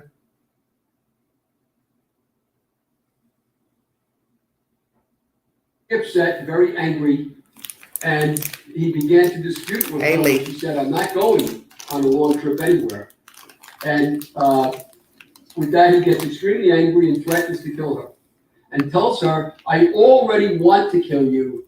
See? Just give me a reason. And he had already a handgun. So what do you think that means if we are to believe this information? I already want to kill you. So why would he want to kill a cab driver? She's doing you a favor. She's picking you up and picking up your picking up the women that you want, Mr. Rex. So why would you want to kill the cab driver? Come on now. That doesn't sound nice. That's why I said, did he ask for her specifically? How many drivers did they have at the time? So you have to ask all these questions. How many drivers were driving in that locale? Did he ask for her specifically from the other incident because she's a witness to this girl running out, blah, blah, blah, don't know what she's told, the cab driver? Or he realized who she was when he walked out. Oh, it's her. Yeah, I got to get rid of her. Which is it, everybody? Hello, Lee. Thank you for joining me. Which one, S. Lee? He asked for her specifically, or he realized who she was when he walked out of the hotel room? Stay woke, everybody. She says, I'm not going anywhere at this point, and she turns off the car, and she says, you can have the keys, you can have my money, whatever you want, just let me go. I'll let you have whatever you want. With that, her dispatcher is on the radio, and he says out loud, we see you, we hear you, we can tell who you are, and the man panics, gets out of the car. She's then able to drive away. Exactly where was she when this conversation took place inside of the car? How far away were they from the hotel when Rex became violent and threatening to the cab driver? She encounters a police car coming the other way. She believes that the police officer was called by a 911 caller on that issue. Could have been the girl who was in the house right next door from where she was. But comes the police, driving slowly with his lights off. She tells him the story, and the man had on a lanyard with a placard of some kind, as if he were a police officer. And she asked him, are you a cop? And he said, yes. She said, from where? He said, Brooklyn. With those facts in mind, she tells the police officer who's driving, there's one of yours back there, and it looks like he's had a bad day. So you better go see what's what. Words to that effect. She later on hears from her dispatcher that this man, went into the woods and fired off his pistol twice. And she recognized. Let's talk about that for a minute, because there's something odd about that too. Why would she say he's one of yours, referring to Rex, while she's talking to this cop? And this cop is from Brooklyn. So what kind of car was he in? A police car? Because you have to ask about the jurisdiction they were in. Was this a jurisdiction that's close to Brooklyn? See, all this is strange. Or was he already out there? And he was coming to see what the hell was going on with the cab driver and Rex. Was he in on something funny about to go down? What in the hell are we talking about? And where is he now? Will they find out who he is? And what will he have to say if he is found? Will he say he does know Rex Heuermann personally? Will we find out he's also been out there swinging with these people? See, it's a lot of questions you can ask. This is a story with many tentacles, many legs, many arms, feet. Because, see, you don't really know how deep the rabbit hole goes.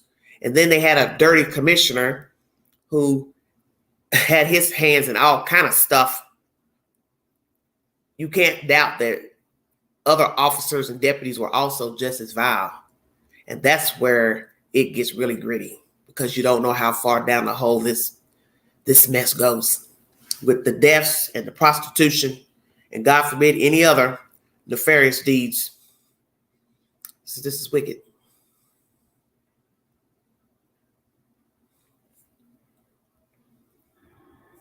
And she recognizes him very clearly to be Rex Heuermann when she sees him.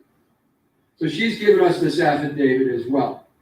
There's a pattern that's developing here of Rex Heuermann being somebody who tracks down people and haunts them. Okay, yes. And Shannon Gilbert would therefore be no exception. Mm-hmm. Now, the third witness has not given a statement yet. The third witness contacted me from Oklahoma City, Oklahoma. Good Lord. That witness clearly recalls being picked up. She was a street walker. She gets picked up by Rex Heuermann. He, in Queens, and he drives, I think, near the big center there in Queens, and he drives her into a park in Flushing, where he makes her keep her head down at all times, commit oral sex, and then he has a pistol in his hand and tells her, get out of the car or I'm going to kill you. And don't do anything except what I tell you to do or I'm going to kill you. Join AARP for $12. Well, I will join AARP right after this live stream. Sorry about that. Oral sex with this lady, threatens her. Do what I say or I'll kill you. Was he too scared to kill her on this venture? Only killing them when they're out there near his house or the island. Too risque to kill him near the city, in the city limits. Of course, it's never stopped anybody else from doing it. This is some wicked stuff we're hearing. She gets out of the car and he tells her, before she does, he tells her, I want you to pick up another person, another customer. She gets out of the car and immediately pulls up another SUV and a man driving it, an African-American man. And the guy that picks her up is white. And she gets in the other guy's car. And the driver, Rex Heuermann, follows the car. They go. Finally, get out of the car because she panics and pulls the wheel because she sees a cop car coming. So the cop sees him go jagging off the road, and the cop stops him. The cop then goes back, talks to Rex and the other driver who gets out and walks back. The cop comes back and tells her, lady, if you want to make a complaint, you have to go to the precinct, and drives away. That's her story. She also has no reason. She refuses to come forward. She refuses to have herself identified. I know her name. I know her address. I've given it to the police. They're aware of it, and presumably they're investigating it. You see the pattern. There's a pattern of. Let's go back to this with them. Hear this. I don't hear this. She says, "I'm not going anywhere at this point," and gets another call from the same dispatcher, and there's $1,000 in there. Let me go back. There's something strange here. And she asked him, "Are you a cop?" And he said, "Yes." She said, "From where?" He said, "Brooklyn." With those facts in mind, she tells the police officer who's driving, there's one of yours back there, and it looks like he's had a bad day. This is incident so you better two. go see what's what. Words to that effect. I had to go back a little later bit. on hears from her dispatcher that this man, went into the woods and fired off his pistol twice. And she recognizes him very clearly to be Rex Heuermann when she sees him. So she's given us this affidavit as well. That's number two. I had to go back a little ways. Developing here of Rex Heuermann being somebody who tracks down people and haunts them. And Shannon Gilbert would therefore be no exception. Now, the third witness has not given a statement yet. The third witness contacted me from Oklahoma City, Oklahoma. That witness clearly recalls being picked up. She was a street walker. She gets picked up by Rex Heuermann. He in Queens, and he drives, I think, near the big center there in Queens, and he drives her into a park in Flushing, where he makes her keep her head down at all times, commit oral sex, and then he has a pistol in his hand and tells her, get out of the car or I'm going to kill you. And don't do anything except what I tell you to do or I'm going to kill you. So she gets out of the car and he tells her, he tells her, I want you to pick up another person, another customer. She gets out of the car and immediately pulls up another SUV and a man driving it, an African-American man. And the guy that picks her up is white. Okay. And she gets in the other guy's car. And the driver, Rex Heuermann, follows the car. They go. Finally, get out of the car because she panics and pulls the wheel because she sees a cop car coming. So the cop sees them go jagging off the road and the cop stops them. The cop then goes back, talks to Rex and the other driver who gets out and walks back. Cop comes back and tells her, lady, if you want to make a complaint, you have to go to the precinct, and drives away. I don't That's her understand none of story. that. This is weird. She also has no reason. She refuses to come forward. She refuses to have herself identified. I know her name. I know her address. I've given it to the police. They're aware of it, and presumably they're investigating it. Let me stop here. Oh, Lord. I've got about 15 more minutes of this commentary. What the hell was that all about? She performs a sexual act on him in a car. Then he threatens her to do what he says. She gets out the car and then flags down another guy, John. This makes no sense to me. Why would I flag down somebody else and I'm out of this man's car who has a gun? I'm running like hell. You had on some high heels? Sookie, you should have took them damn shoes off and ran. This makes no sense to me. What is he going to do? Shoot me out in public? What is going? I don't understand. I don't understand this commentary. Perform an act with her. She gets out of the car with instructions to flag down another John. Ask yourself, does this make any damn sense? Why would I do what this man told me to do and I'm out of his car? Wouldn't it make sense for me to take off running? Because I can't see Rex chasing her, so I would have took off somewhere. Then she gets in the car with this guy, takes the wheel, cop comes, he's talking to everybody. Obviously, the cop didn't give a damn, which makes no sense to me. And what? She stays in the car with whom? The second guy? This don't make no damn sense. I don't understand none of this. Make it make sense. Somebody in the chat, please, because I'm lost. To the police, they're aware of it, and presumably they're investigating it. You see the pattern. There's a pattern of a guy who likes to play kind of sporting. They're not investigating. With the sex workers, chases them, haunts them, hunts them. That's what we're looking at here, we believe, anyway. Okay, let me say this too. What was the game supposed to be? Let's say she never panicked and saw the cop. What was going to happen? She was going to go have sex with this guy somewhere. Then what was Rex supposed to be doing? Jump out the car and say, hey, I want to join? I'm confused. Help me understand the point of this game. Because it doesn't make any sense. Because I don't understand her mindset. This guy has spooked you out, threatened you. Why would you then go flag down another guy to get into the car? So you want me to disbelieve as soon as she got out of the car, she's able to flag down somebody immediately while Rex was sitting in another car watching? This is bullshit. This is so ridiculous to me.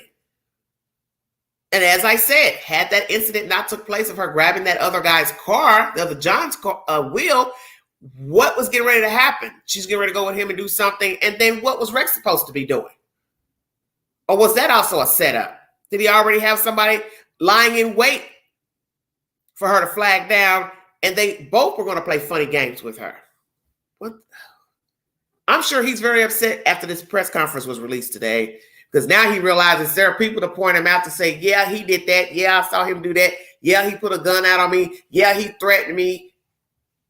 This is some baffling information. We believe, anyway. The fourth witness, and I'll finish on that. Yeah, he had to, T. She comes from another state, and she's contacted me as well. I have very lengthy notes and recordings of what we discussed.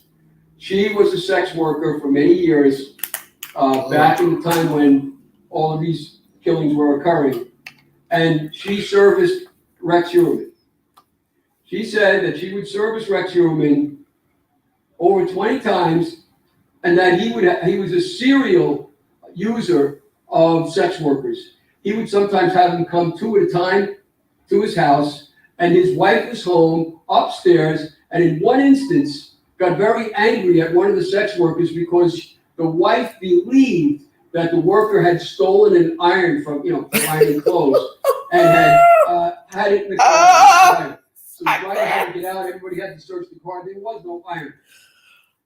But the wife knew about Are you hearing this? Elsa, you got some explaining to do. You can't make this up. This ain't Lifetime. This ain't Tubi. This ain't the Oxygen Network. This ain't even BET. This ain't even Love and Hip Hop. What in the hell did I just hear? This heifer think the damn girl stole an iron out her house. Elsa. They said the house was already packed when they served the search warrant. So what? How the hell would she have seen that damn iron? Where was it? What the fuck was she gonna do with an iron? I can't. So that means you knew she was in your house. You knew she was in there to have sex with your husband. Did this lady have sex with Elsa that night? What in the hell is going on here? What type of people are we talking about? Because you already got one witness, the black lady said, yeah, they were down with swinging. We were there to swing, but she didn't want to have sex with me because I was black. So I wanted to also know what color was the detective. Was he black, white, Hispanic, what? He obviously had to be bisexual because they were going in separate rooms. I thought the purpose of a swingers was for everybody to get in the same bed together and do it. So they were going in separate rooms at the Heuermann's house. See, we knew something was off with Elsa months ago. But nobody, you know, sometimes people say, don't judge, don't say nothing bad about her. She's devastated. I want all those people that made those comments about Elsa defending her. How you feel now if you believe these allegations? Oh, let me guess, you're going to say what? All these folks are lying that just came forward. You entitled to your interpretation. This is why that damn DNA is on them dead girls, because they were in the fucking house. He didn't take no hair out of the house. So what do you believe now? I will put up another poll. With this said information, do you believe women were coming in the house to prostitute and swing with Heuermann and Elsa? Shut your mouth. And now we got Elsa running down like a damn clown. Where is my iron? Are you? I can't. Oh, this is ridiculous. We're going from women being butchered, thrown out like trash, to hearing about this crazy ass woman chasing a damn woman out of the house about a damn iron. I can't say. I'm done. The link is in the chat. If you want to hit the link, make this live count. Too many subject matters in this live for you all not to be hitting the link to give your opinion. Come on, you guys. There was no iron. But the wife knew about it and knew about, obviously, what was going on in order for that to happen. So she says that in her experience with Heuermann, he was never impolite. He was always nice. He was always funny. He treated her well, and there was no violence. But he certainly had contact with Rex constantly for a period of several years. That's as much as I'm able to tell you. There's plenty of other new evidence. Oh, Lord. I think it will take too long at this press conference to discuss. There's plenty of new other evidence that's similar in kind and consistent with the kinds of things that I just described to you. Too much. Way too much. With that thought, I'm hoping that the police department will continue, along with the task force, that they will continue to look into these things, investigate them thoroughly, make the synapses that haven't been made so far, connect them up, and connect the dots, as it were. And I think we're getting to where we want to go. Lastly, I am still working on this case. Today, I took Joseph Brewer's deposition of John for Shannon Gilbert. I just finished it and came here. I'm still actively pursuing this case on my own, as well as cooperating with the police department and the task force. But for people out there who have information and are afraid to come forward to the police, they can talk to me. They can reveal whatever they want. I will reveal it to no one. I reveal these things with their permission, the things that I told you about. But anybody else that still has information, I'm available. My door is open. My phones are open. I can help you. Thank you.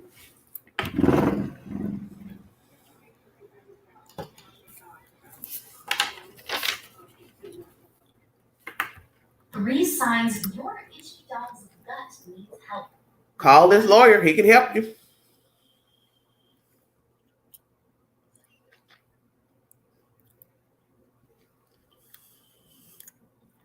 Because of his job.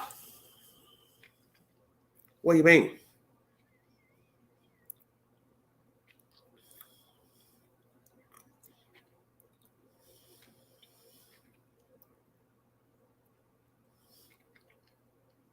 What do you mean his job? I'm confused.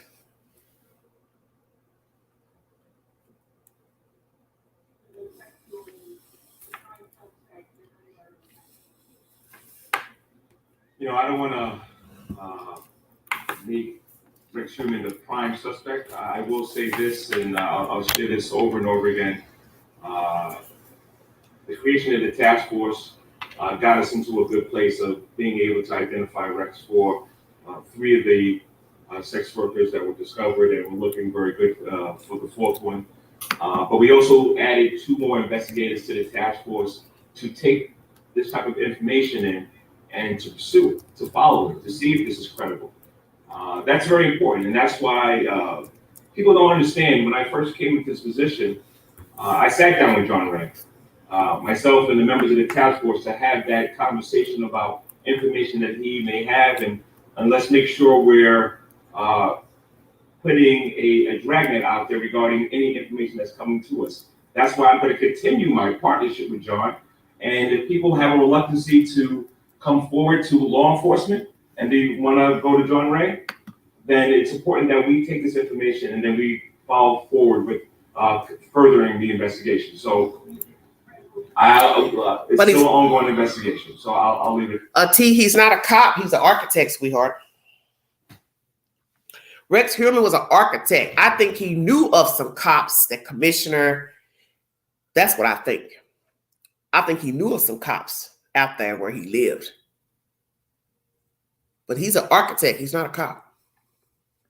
I think all these people are in cahoots together. They're in cahoots together. And what people better hope is that some of these folks ain't still in cahoots doing stuff they ain't got no damn business. Because that's what's going to be even more devastating. As if you find out some of these people were involved in the murders of these women and other people.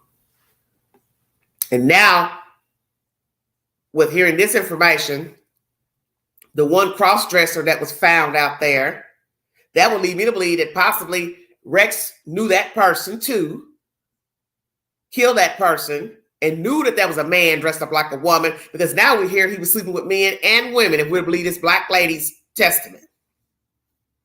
Do you believe he's gay, bisexual? No, he's not a cop. He's an architect. His office was in New York City, architectural firm. That's why they talk about him living in a shack, because he allegedly was an architect. So what was he doing living in a shack? Mess of Peakwick or whatever the place is called. I think he knew of that cross-dresser. He knew that was a man. I'm not saying that some of those men that dress up as women don't lie and pretend that they are fully women when they go on these dates with men or Johns, and then voila magic, the man is shocked to see a man with a penis. But I got a funky feeling. I told myself back then, I said, I won't doubt he knew that was a man. He summons a cross-dresser. If I'm to believe this black woman who's been to his house swinging, and they were swinging with both sexes, he, her boyfriend, Rex, Elsa, ding, ding, ding, ding, ding, he was a bisexual man.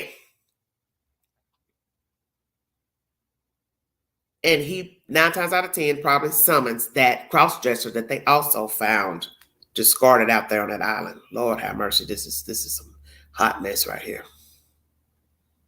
Hit the link, everybody. So I'll leave it at that. Well, once again, is this, we have the information, we're working it, and we'll see where it leads us down the road.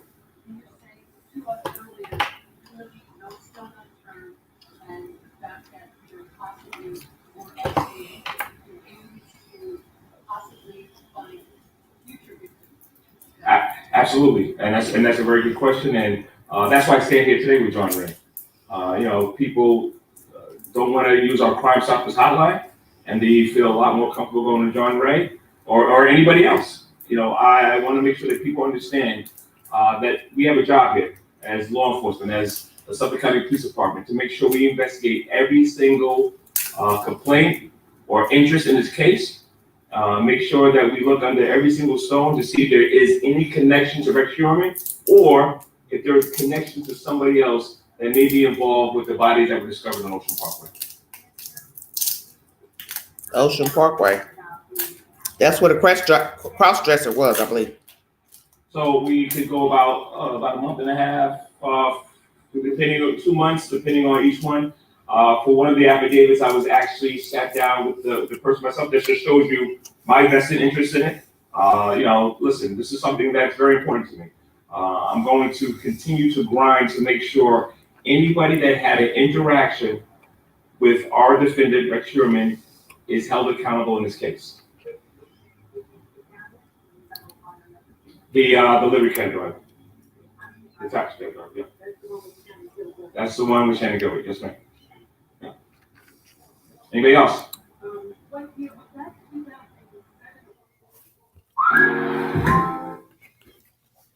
Lord have mercy. What a mess. The taxi driver is 2009, the fall of 2009, and she is not absolutely certain of the time frame, but that's where it approximates. And that's where, Mary, that's where we're gonna make sure we're doing our job and trying to nail down time frames, look at radio runs and other things that can help us kind of pinpoint if there is any credibility to these complaints that came forward. And the commissioner did send 2 detectives to interview the other witness with me, which we did already at length.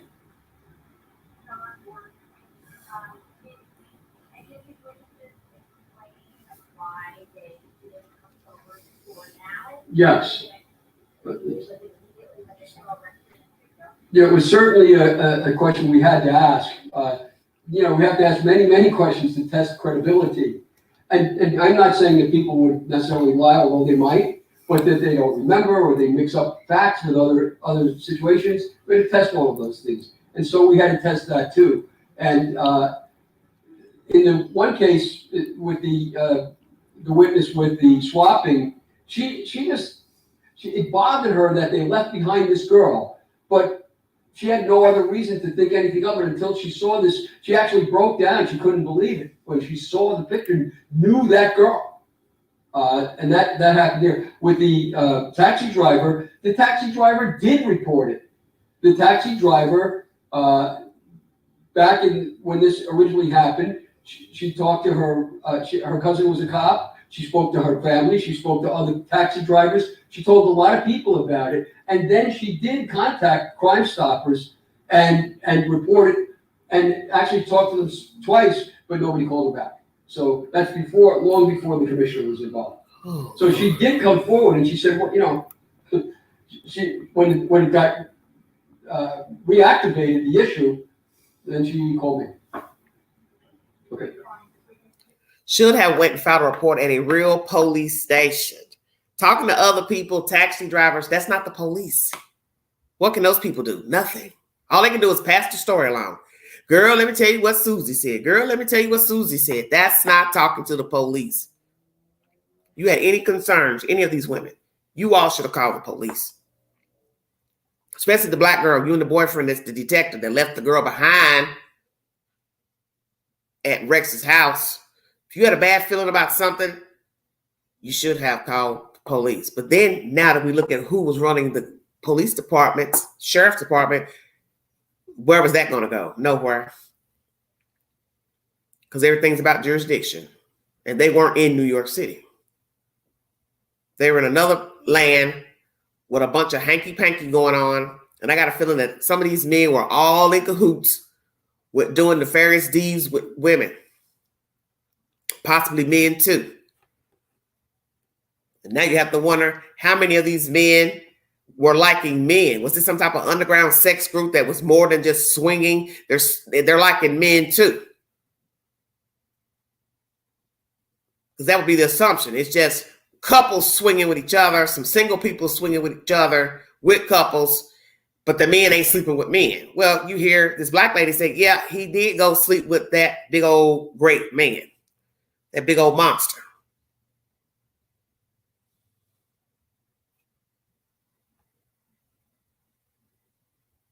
In the issue, then she called me. Okay.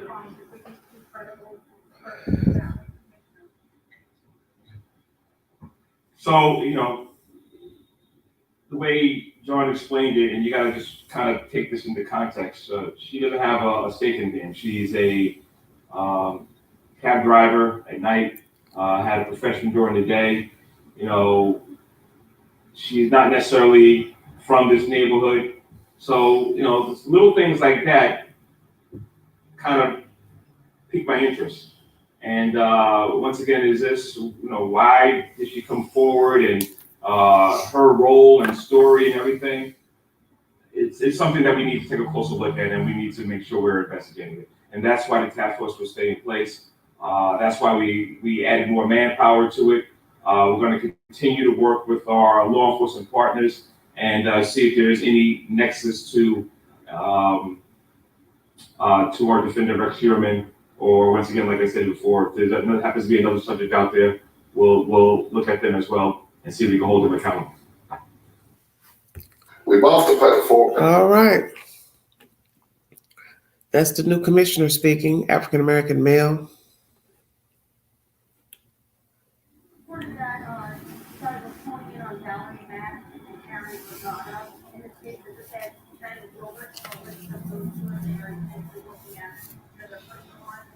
Well, it's all the bodies that were discovered. Let's not go out Peaches, Atala, the Asian male. I know Right. those were the names that I shared with Tony, but it doesn't mean that we're not continuing to look at all of the bodies that were discovered there. Exactly. But, the ones right now that Joran has, when it comes to Ms. Regata and when it comes to Ms. Gilbert, are the ones that we're going to take a closer look at and see if they're connected to our defendant.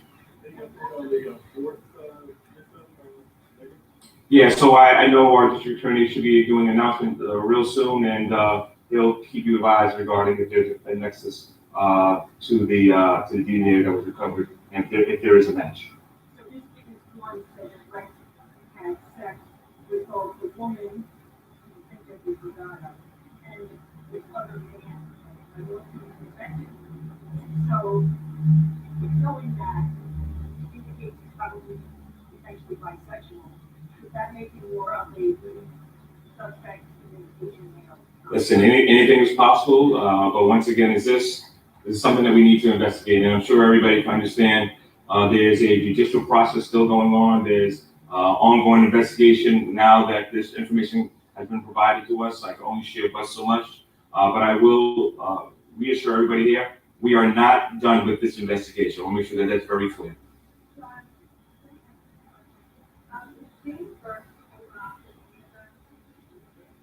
Well, I can't say he is, and I can't say he's not. He certainly reactivated interest in himself by what he did up on Bald Hill, which, by the way, you probably know that it's a notorious place for men picking up other men. I've represented several clients from that hill for that very same thing, and Burke was a street smart cop. He's even noted in his disciplinary record for being extremely streetwise.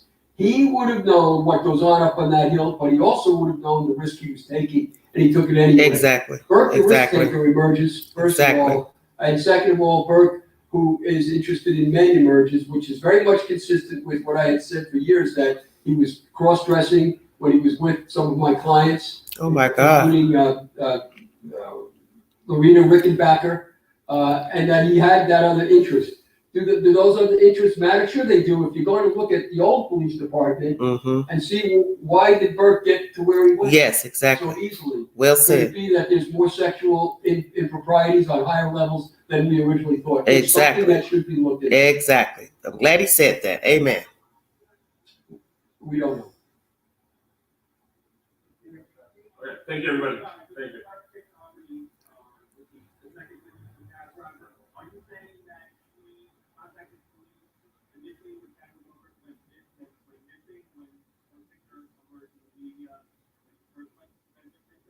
No. Yeah, she contacted me after she saw Rex Heuermann on TV and Shannon Gilbert. And then she contacted me, and then I went to see her, and she's not from this state.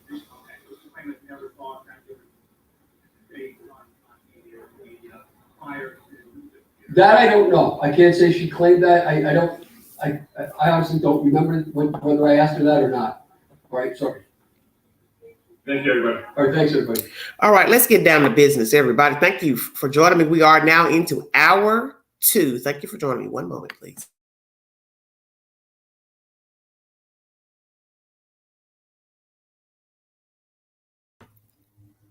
Let's read some of the commentaries below the video. Oh, wow, what a mess. Grun Storyteller posted 2 hours ago.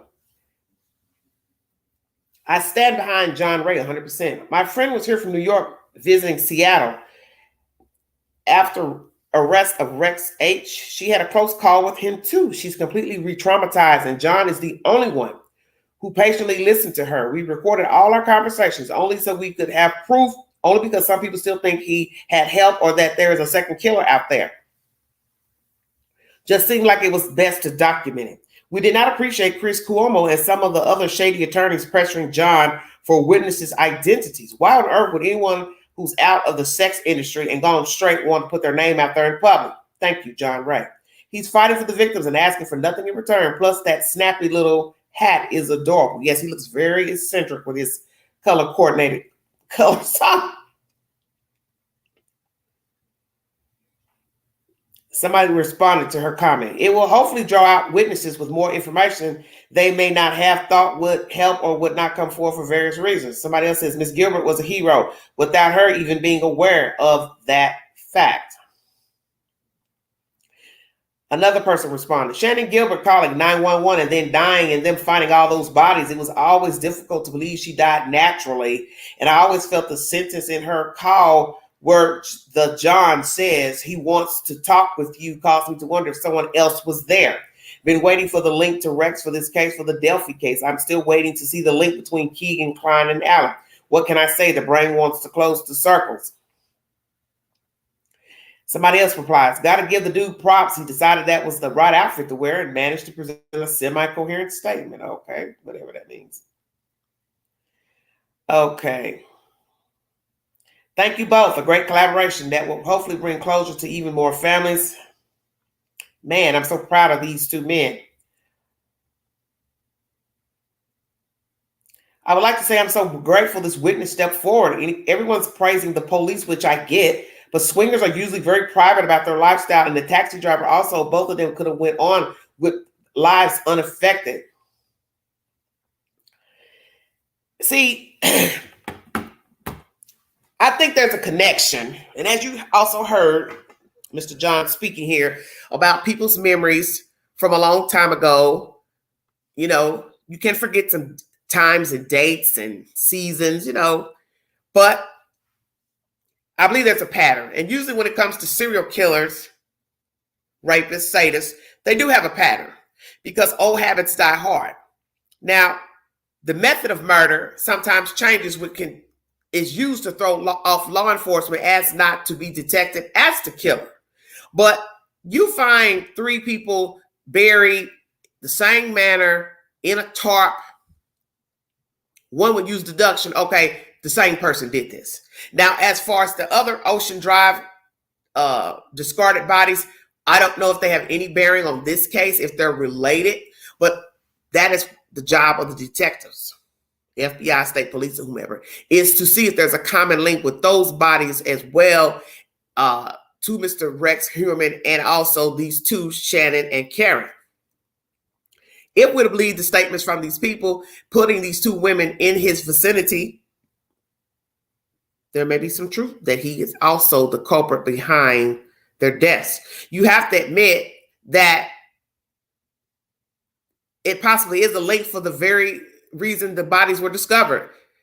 Shannon is running around in a place where there are other dead people. I'll wait. Think about it. She's running from somebody Medical officials want to say she died accidentally, drowned. So how deep is the water in the marsh then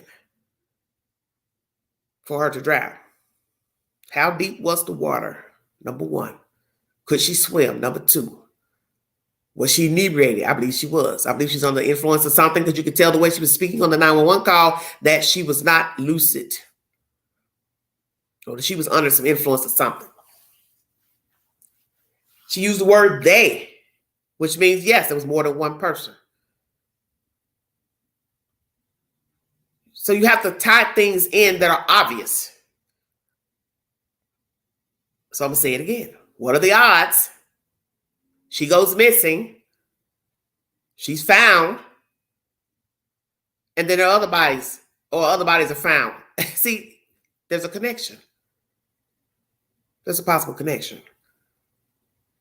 Other bodies. Sex workers as well. What are the odds? Second killer could be. Because as I said, I won't doubt that this is an underground group, a group of men who got together and like to play funny games, hunting games with human beings. This Mr. Burke that they're speaking of, the former commissioner, he was a dirty bird, and I won't doubt that he had other dirty cops working alongside him, deputies.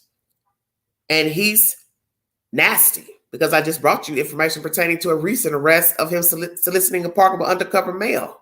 So that shows he liked men. Now you have information just documented just now of him being a cross-dresser, liking to dress up in men's clothes. And then you got to ask, was he married? Did he date a woman? Did he have children? Did anybody know that he was a cross-dresser like men as well? Tie it all together. Now you got a cross-dresser that's found dead out there on the island. What are the odds? I believe Burke knew Rex, vice versa. Won't doubt they all got together. Whose house was Shannon at when she went running door to door? Why was that never even revealed? Because I don't see how nobody could have come together to find out, law enforcement, where that girl was visiting that night she made the 911 call. Why was that information never revealed? Where she went, banging on doors. She mentions the word they. They're trying to kill me. So there's more than one person. And when I listen to that audio, it sounds like Rex Heuermann in the background speaking. This is bad, because it goes deep than just some man out here picking up women and killing them. You're also talking about his wife being a possible accomplice, having knowledge of him picking up women, and then they're going missing. How would she forget what they looked like if they were standing in her damn house? Allegations of her accusing one of them of stealing a damn iron. Another black lady saying she was there with her husband, sleeping with them, but she didn't want to sleep with me because I was black. Stay woke. A dirty commissioner. Then that would lead you to say probably had more dirty cops. Also, more dirty men out there on the island, all in cahoots with each other, probably eating, sleeping, slumbering, getting together, having sex, swinging, all kind of shenanigans was probably going on. Getting drunk, toe up. God forbid any of them participate in murder. Because let me tell you something. Whatever happened with Shannon Gilbert and whoever's house she was at that night when she went running for her life, somebody else knows who did it. And they've been carrying that secret around all this damn time if they're still alive. That's the scary part of that story. There was more than one person involved. Because what happened for her to get scared? And if you notice, that's what you're hearing from the witnesses about the girls. Each one of them having an altercation where they're being scared dealing with this Rex Heuermann. Because at some point during their escapades with this big ass, burly ass bear, they're realizing something's off here. He wants to play reindeer games. Let's go back to the taxi driver. Once again, why no 911 call to a police officer? Instead of talking to other taxi drivers and other people, why not call the law? When you notice something funny that night when he wanted you to go out to the woods, the fact that he told her, I already wanted to kill you. Does that mean he summons for her to the dispatcher? Hey, I want that such and such girl maybe described her. Then she realized, okay, something's wrong with this dude. He's pulling the gun out. Why didn't you go to the police department right away? I don't care that the dispatcher was listening to the conversation. You should have went to the police and filed a damn complaint. Okay? At some point, I'm wondering, did the black lady ever notice the girl at the house with Rex that was left behind, that she was missing? See, this is where I'm having the problem. Nobody calling police. Okay, you call Crime Stoppers. When did you call Crime Stoppers? What did you say to Crime Stoppers? Has she already had her picture up that she was missing? Or you just called here recently? I'm curious. This is too much. Do you all believe the witnesses' statements brought forward in this information in this video today? Rex and his wife were swingers. Wife had a problem with the black woman, didn't want to participate with her. How long was this going on, them being swingers? The hair found on the women, the DNA, that would lead one to believe that perhaps the women had been in their home at some point for there to be transference of hair, fibers, so on and so forth.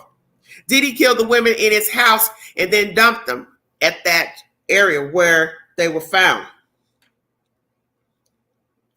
Burning belongings while somebody's there swinging with him. Who does that? What was he burning?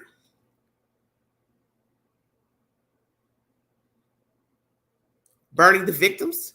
Burning their belongings? Burning his own clothes? Were there any victims found on Gilgo Beach and at Ocean Drive to have been burned? Once again, why didn't the cabbie make a formal 911 call pertaining to that incident at the hotel or leaving the hotel?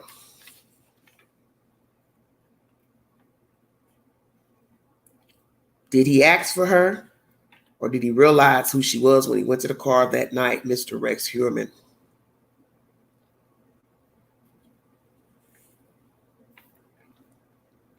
The incident, if I'm believing that was Shannon, that first incident, why would she go back out there to have sexual relations with Rex or anybody else? I can't remember if that was her or not. The first incident where the black lady said they left the girl. I think they said it. I don't know if they thought that was Karen or Shannon. I'm getting them mixed up. Anyway, how many times did she go out there? Shannon Gilbert.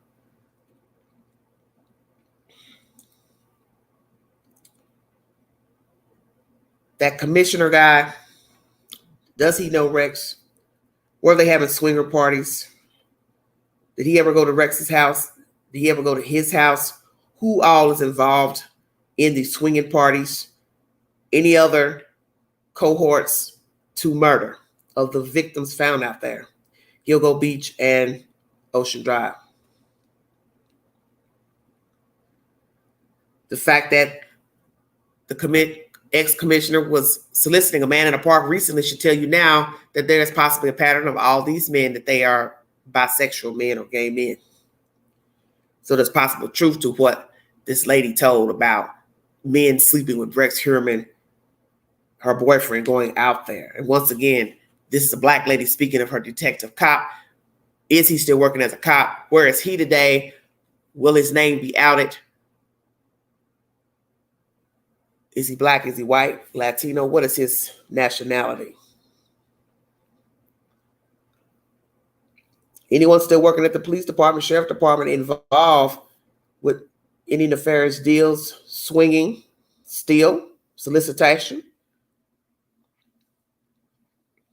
Know of the murders, participated in the murders with Rex, any of the victims? The missing South Carolina woman. Her daughter came forward not too long ago saying that Rex Heuermann was the guy that came, dropped her mother off or picked her mother up that time and never seen again. Is he the actual man that she saw with her mom? Are there any victims there in South Carolina, New Jersey, New York, or any other cities? That trans worker that was found deceased probably knew Rex, probably was a date. Because in the end, this issue of him being gay is tying in that sex worker, the man, cross-dresser, the commissioner being obviously gay, bisexual, and now this black woman coming forward to say that her boyfriend had sex with Rex Heuermann. There's possibly some truth that he is indeed bisexual.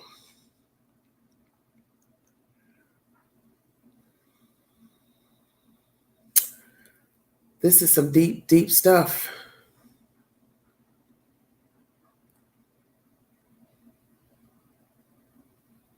Did the wife really want to be a swinger? How many times did she participate with the swinging? How long were they swingers? How many people has Rex Heuermann murdered? Any other cohorts involved in the murders? How long did all this behavior go on? When was his last murder? Where and whom? Gilgo Beach, New York City, New Jersey, South Carolina, Nevada. Where else has he killed? When did he stop murdering Mr. Rex Heuermann? This is very scary information. Trying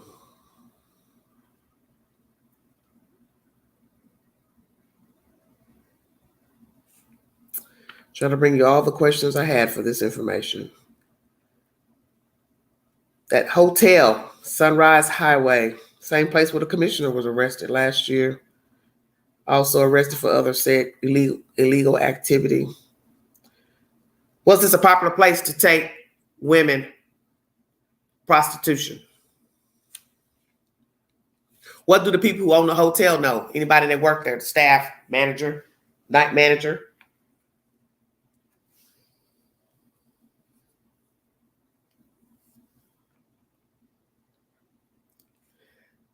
The couple that picked up the girl in New York City said she was disheveled. The cop picked her up. How did he know her? Was she an informant? Well known on the host roll? She was, he patronized her services? Ever arrested her before? The use of condoms. Stay woke, everybody. We're still in the day where people don't use protection. His or her choice. But when you're dealing with a situation such as this, many people, multiple people sleeping with each other, were any of these people using condoms? And the fact that this cop would pick up a woman looking disheveled, looking damn near homeless, one would have to say, why didn't the black girl say something to her boyfriend? Hey, what is this all about? What we're doing with her? What we're picking her up for? Taking her why? I ain't about to do nothing with her. So now we got to ask that question. Did the girlfriend have sex with this disheveled looking lady?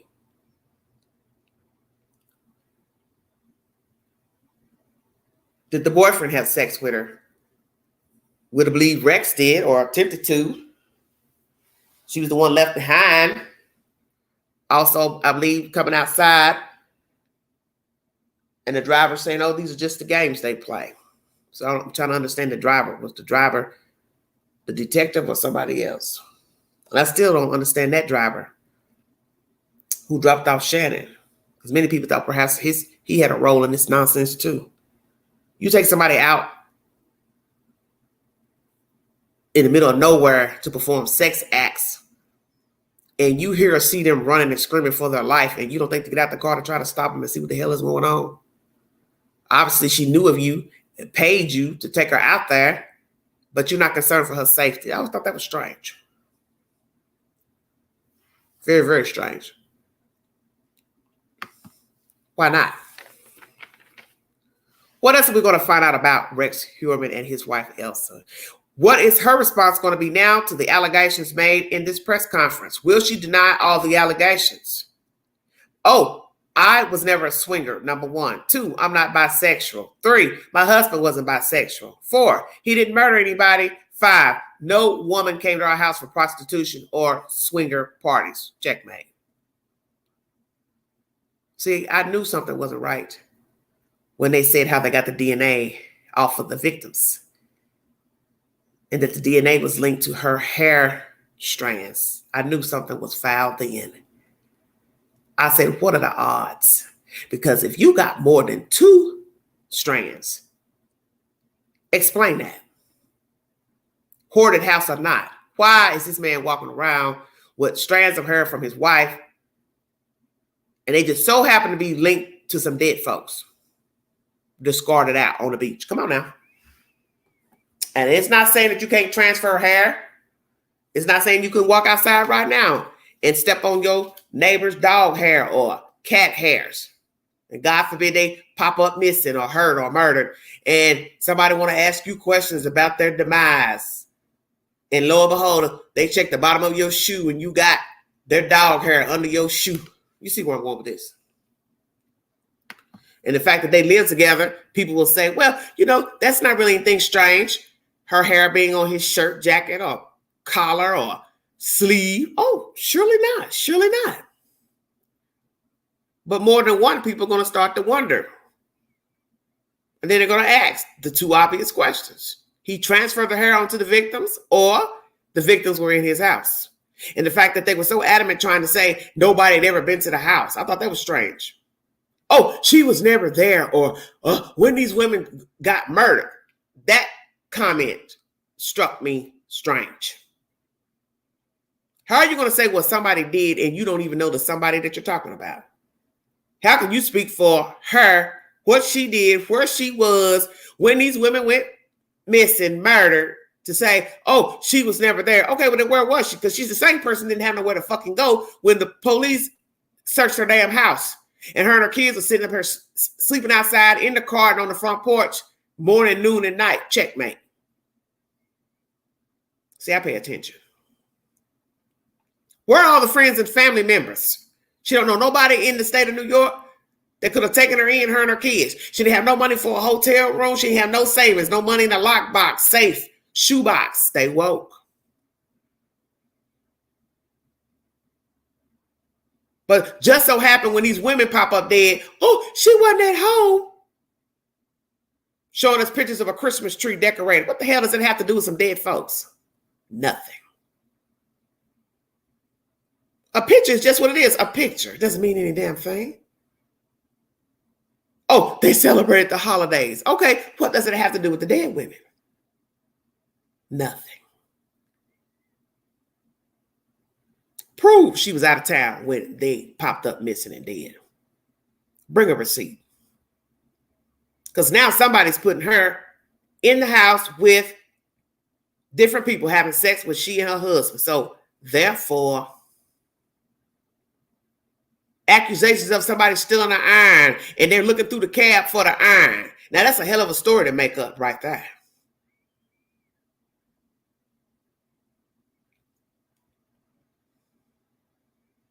Unless the victim was carrying an iron out of there for safety, trying to ward this thing off of her, and she was using it for protection. Could that be what happened?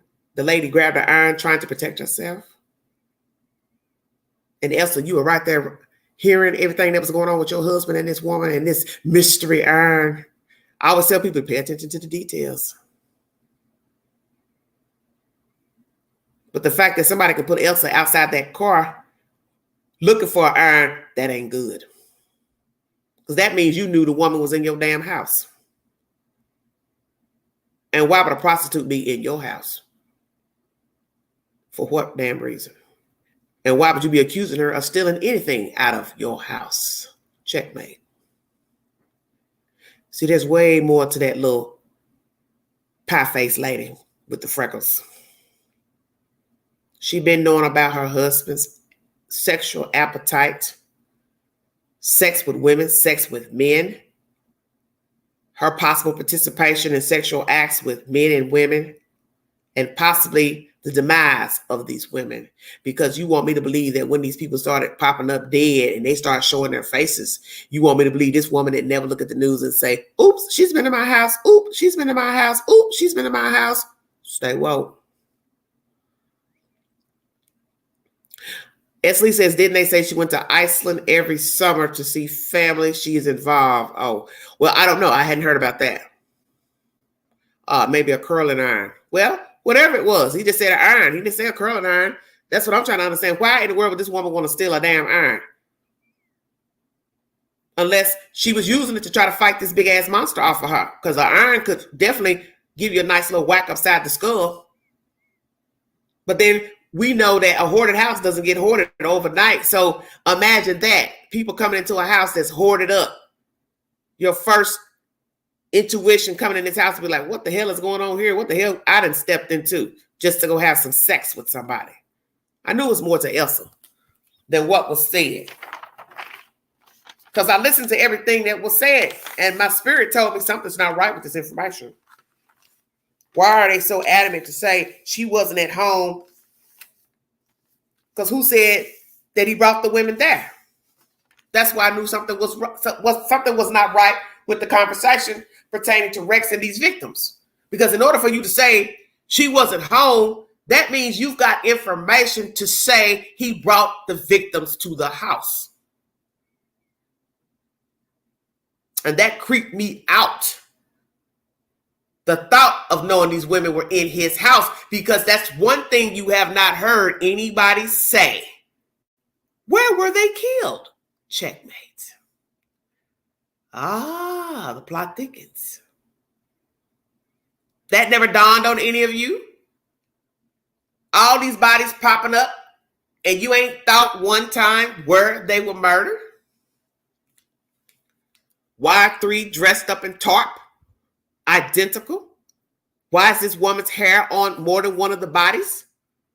And where were they murdered? You got to have a killing place. Where was it? That hotel? How'd you get them out of the room? Undetected. What type of hotel was it? The kind where you drive your car up to the front door, park your car, you can back your car up to the door, slide them out in a tub, rug, blanket. All the women were petite, allegedly. All sex workers, all petite. Wouldn't be hard to conceal a body. And that possibly was the point. Easy to dominate, easy to discard. Now imagine your wife is in on having sex with different people, the prostitutes, and then also knowing that you're going to kill them. So Elsa, what do you really know about your husband and these prostitutes and these swingers? That's what I'd like to know. What is your role? Did you help him murder these women? Did you help him discard the women, torture the women? What do you know? Because now you have been put in the middle of a crime. After you've allowed your lawyer to be a mouthpiece for you, and you too busy worrying about some stupid ass guns and this and that, you got bigger problems. Yes, burlap. Why burlap? What's the significance? It's significant to him. And as you heard this commissioner saying, he doesn't know if Rex is involved with the other 2 victims, Karen and Shannon, or those others that were found. But they're looking into all of the victims and to see if there's any type of connection between them and Mr. Rex Heuermann. Because what would be even more disturbing, he didn't kill those other people on Ocean Drive, and now we're talking about 2 killers. And due to the fact that all these people are out here having sex with each other, who's to say they ain't also murderers? I don't know, because I don't know. But we know that all this hanky-panky was going on in the dark. So who's to say what these people are capable of? And how many people actually knew he was a killer? Helped, aided in some form. Police activity helping after the fact, during. That's going to be even more disturbing. That we have some dirty cops, still hanging around in Suffolk County. Are there some dirty cops still on the force that have knowledge of Mr. Rex's deeds, these sex parties, participated in sex parties, bisexuality, patronizing prostitutes, and other nefarious deeds? And I'm sure there are some still hanging around, and boy, are they worried. See, that's why they said Burke didn't want to investigate Heuermann, because possibly he knew about Heuermann. And if he didn't know about Heuermann, he was worried about himself because he was doing dirty deeds with prostitutes himself and probably other men. So he didn't want nothing coming out about him while people come poking and prodding about Rex Heuermann and them dead women out there. But you see, what's done in the dark will surely come to the light. He was found out, and it's a wrap. And besides him being arrested, getting a little jail time, I believe he still couldn't sit his ass down without being wrapped up in some more crime, soliciting men in parks. That means you're really sick. Because if I've already been outed as a dirty cop, dirty official, there is no way in hell I'm going to go sit in no damn public park trying to get no sex with no man after all I've been through to get rearrested and then be linked to a man so people now know that I'm bisexual. That makes no damn sense to me. But like they say, when you don't care, you just don't care. So he didn't care about getting caught first time. So what did he care about this last incident? He didn't. Still got a God complex. So now everybody knows your dirty secrets. And now we have allegations of you being a cross-dresser, dressing in women's clothing.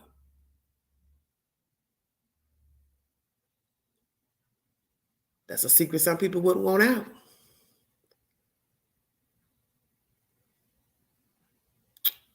Did Rex Heuermann kill Shannon, Karen, and the other victims found on Ocean Drive?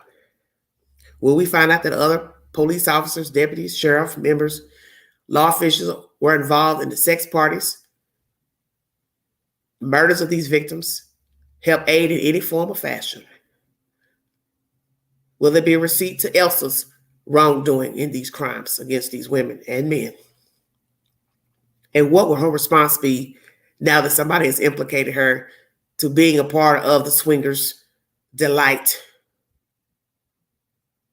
and this alleged theft of an iron, attempt of a theft, but they said they never found the iron. I knew when I saw her something wasn't right. And some could say, oh, they just caught her at a bad time, you know. Maybe she doesn't wear makeup. Maybe she do. I don't know. But each time they show her, you never saw lip gloss, eyeliner, nothing on. And the first thing I thought is something ain't right with her. She's frumpy dumpy. And most would say, well, under the circumstances, you probably would be frumpy dumpy too. But something still was telling me something wasn't right with her. She's an ogre looking and he's ogre too. They're both ugly. Excuse my language, but I'm going to say that. So all of you who are rooting and defending her, this is why you don't defend people when you don't know what their part in something is. Because I always tell people you obviously weren't listening to the information brought forward by law enforcement. When you listen to people talk and give statements, you have to pay attention to the details. And as I said before, why were they adamant trying to remove her from being at the house at the time that the women were murdered? Because like I said, this is the same woman who had nowhere to go when they raided her house. So if you didn't have anywhere to go when they raided your house, where the hell did you go when allegedly he murdered these women? Because you can't have one without the other. Because you never went anywhere. You were there at that house all alone when those women were murdered. And 9 times out of 10, he brought them back to that house with you there, Elsa. And you possibly played funny games along with Rex with these women and men. Checkmate. And you had to have heard of all these bodies being discovered out there. And you had to think back that they look awfully familiar. to people who have been in your house and possibly you've had sex with them, with Rex Heuermann. You're a dirty bird too. That's my commentary for this live stream. 3-part live. Vandersloot admits to murdering Natalee Holloway. I revealed the gruesome details via court TV. You heard statements from the district attorney and Beth Holloway. She feels victorious in this information. He is also pled guilty to extortion, 2-year sentence to run concurrent with a 28-year sentence in Peru. Statute of limitations for murder is 12 years in Aruba. Will they try him for murder? Do not know, possibly not. Kevin Franke and his eldest daughter, Sherry Franke, went to court yesterday at a hearing pertaining to the children. All information is closed to the court due to the ages and that the children are minors. No one is supposed to speak to the public or social media about what happened. The judge is concerned about things leaking out to the public, such as jailhouse whereabouts and other personal information. So this is why he doesn't want anybody talking about the case that is related to the children and Rex Heuermann. 2 victims may be possibly linked to him. And a press conference was given today in New York, the state of New York, pertaining to Shannon and Karen. People who knew of them crossed their paths, linking them to sex acts, the wife and Rex, allegations of threats by Mr. Heuermann to a cab driver, banker by day, taxi driver by night, a female. What is the truth to these people? Allegations against Mr. Rex and his wife. Will the children, I'm getting thrown off. Will the truth come to light pertaining to Rex and his wife and any other people in this town and other jurisdictions?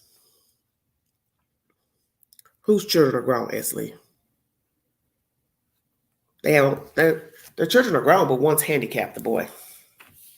Now, after hearing this information, what will the children think of their parents? The young girl, what will you think now of your mother being possibly involved with Mr. Rex and swinging? Did these kids ever see anything? That's another good question. Because naturally, the children would have been younger. Yes, their children are grown. They both live at the house with the mother. What will the daughter say now of these allegations of her mother being a swinger?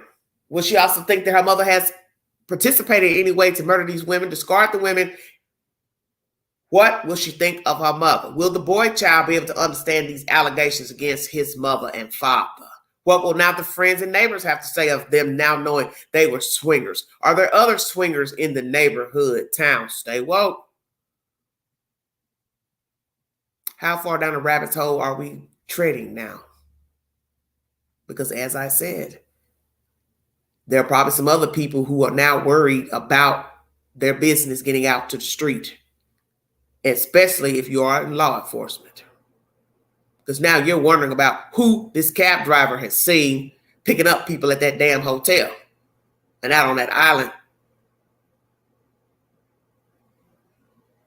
And especially the cop that's dating the black woman at that time. Are they still together? Do they still talk to each other? Did she tell him she was coming forward to give information? What all does he know? Has he spoken with anybody? And will law enforcement be questioning him? This is some deep SHIT. Join me later tonight. We're going to talk about Jada Pinkett and her wagging mouth and all these stories she wants to tell the world about Tupac and Will, this and that. New allegations that she told Will to stay with his wife when they met. So that means she was dating him while he was still married, thought he was leaving his wife. Filings of divorce. A lot of people are saying very ugly things about Jada Pinkett, that she's a fame whore, she's an attention seeker, and that she should stop talking about Will Smith. She's not putting him in a good light. And what's wrong with Will Smith? Is he really pleased with his wife continuing to talk about their life separation? Who liked who didn't like who? Was he really jealous of Tupac? The relationship between Tupac and his wife, which was allegedly just a friendship. They never took it further.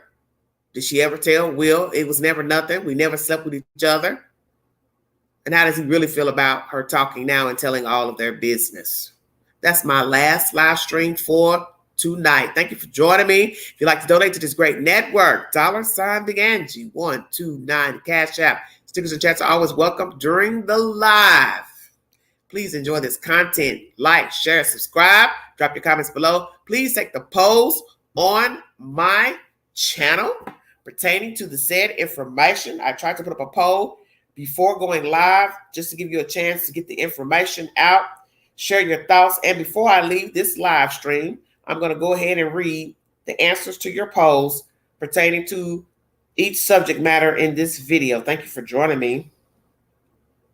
CBS News was the source of this information pertaining to Rex Heuermann.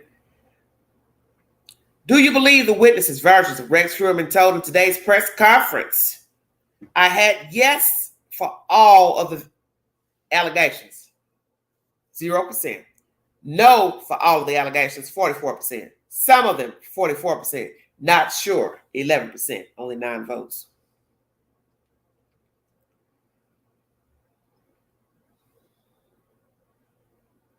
Vandersloot told the Holloways in court that he is sorry and a changed man through Jesus Christ. Do you believe him? 2% said yes. 95% no. 4% not sure. I also asked you about why did they offer a proffer plea to him? Was it to end the wondering and only be charged with extortion? Nobody replied. I said, should Aruba file murder charges for Natalee Holloway's murder now that Vandersloot has confessed? 95% said yes. 5% said no. Don't understand why in the world anybody would put no. And then someone replied about Aruba having a statute of limitations.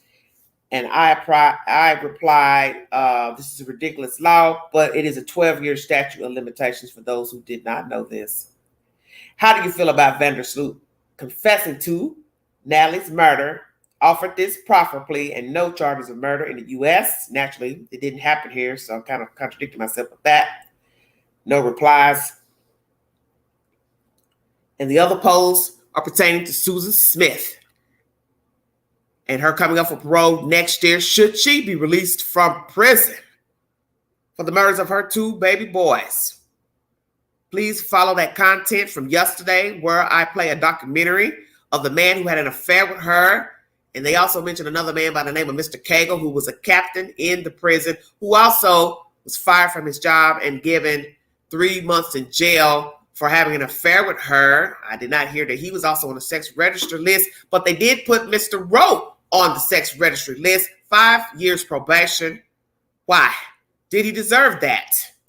Because she wasn't incapacitated. She wasn't a child. She wasn't a minor. She wasn't disabled. Was it fair to give him this sentence of life on a sex offender registry when he had consenting sex with an inmate? As you see, the laws here in the South vary and are very different than those of other places and locales in the United States. What they do here in the South legally, lawfully, they do not do anywhere else in the United States. And as I've told some of you in my live streams, that in the state of Georgia, it is still against the law to perform oral sex willingly. Yes, it is against the law. That is an old Georgia law. And some of you are probably like, what the hell did she just say? Yes, I said that. It's the dirty South. And even in the state of North Carolina, you can sue your spouse for adultery. First Lifetime movie ever made about a Caucasian female who sued her husband because she found out he had an affair. And North Carolina was the first state to put that on the books, that you could sue your spouse for adultery. And also in that state of North Carolina, in order to file for divorce, you have to be legally living out of the house from your spouse for 1 year. And I got this information via someone who currently lives in North Carolina and had to file divorce from a husband, decided to rather, and that was the stipulation in court, that you have to be legally living elsewhere when you file paperwork. Thank you for joining me. Like, share, subscribe. You've been listening to The Vault XL. See you later tonight, everybody. Jada Pinkett, Will Smith. Book released yesterday, Worthy. What's the truth to the information in the book? How will it affect her life with Will Smith now? And why are they still living in separate houses? That's the next live stream. Thank you for your time. You're welcome, sweetheart.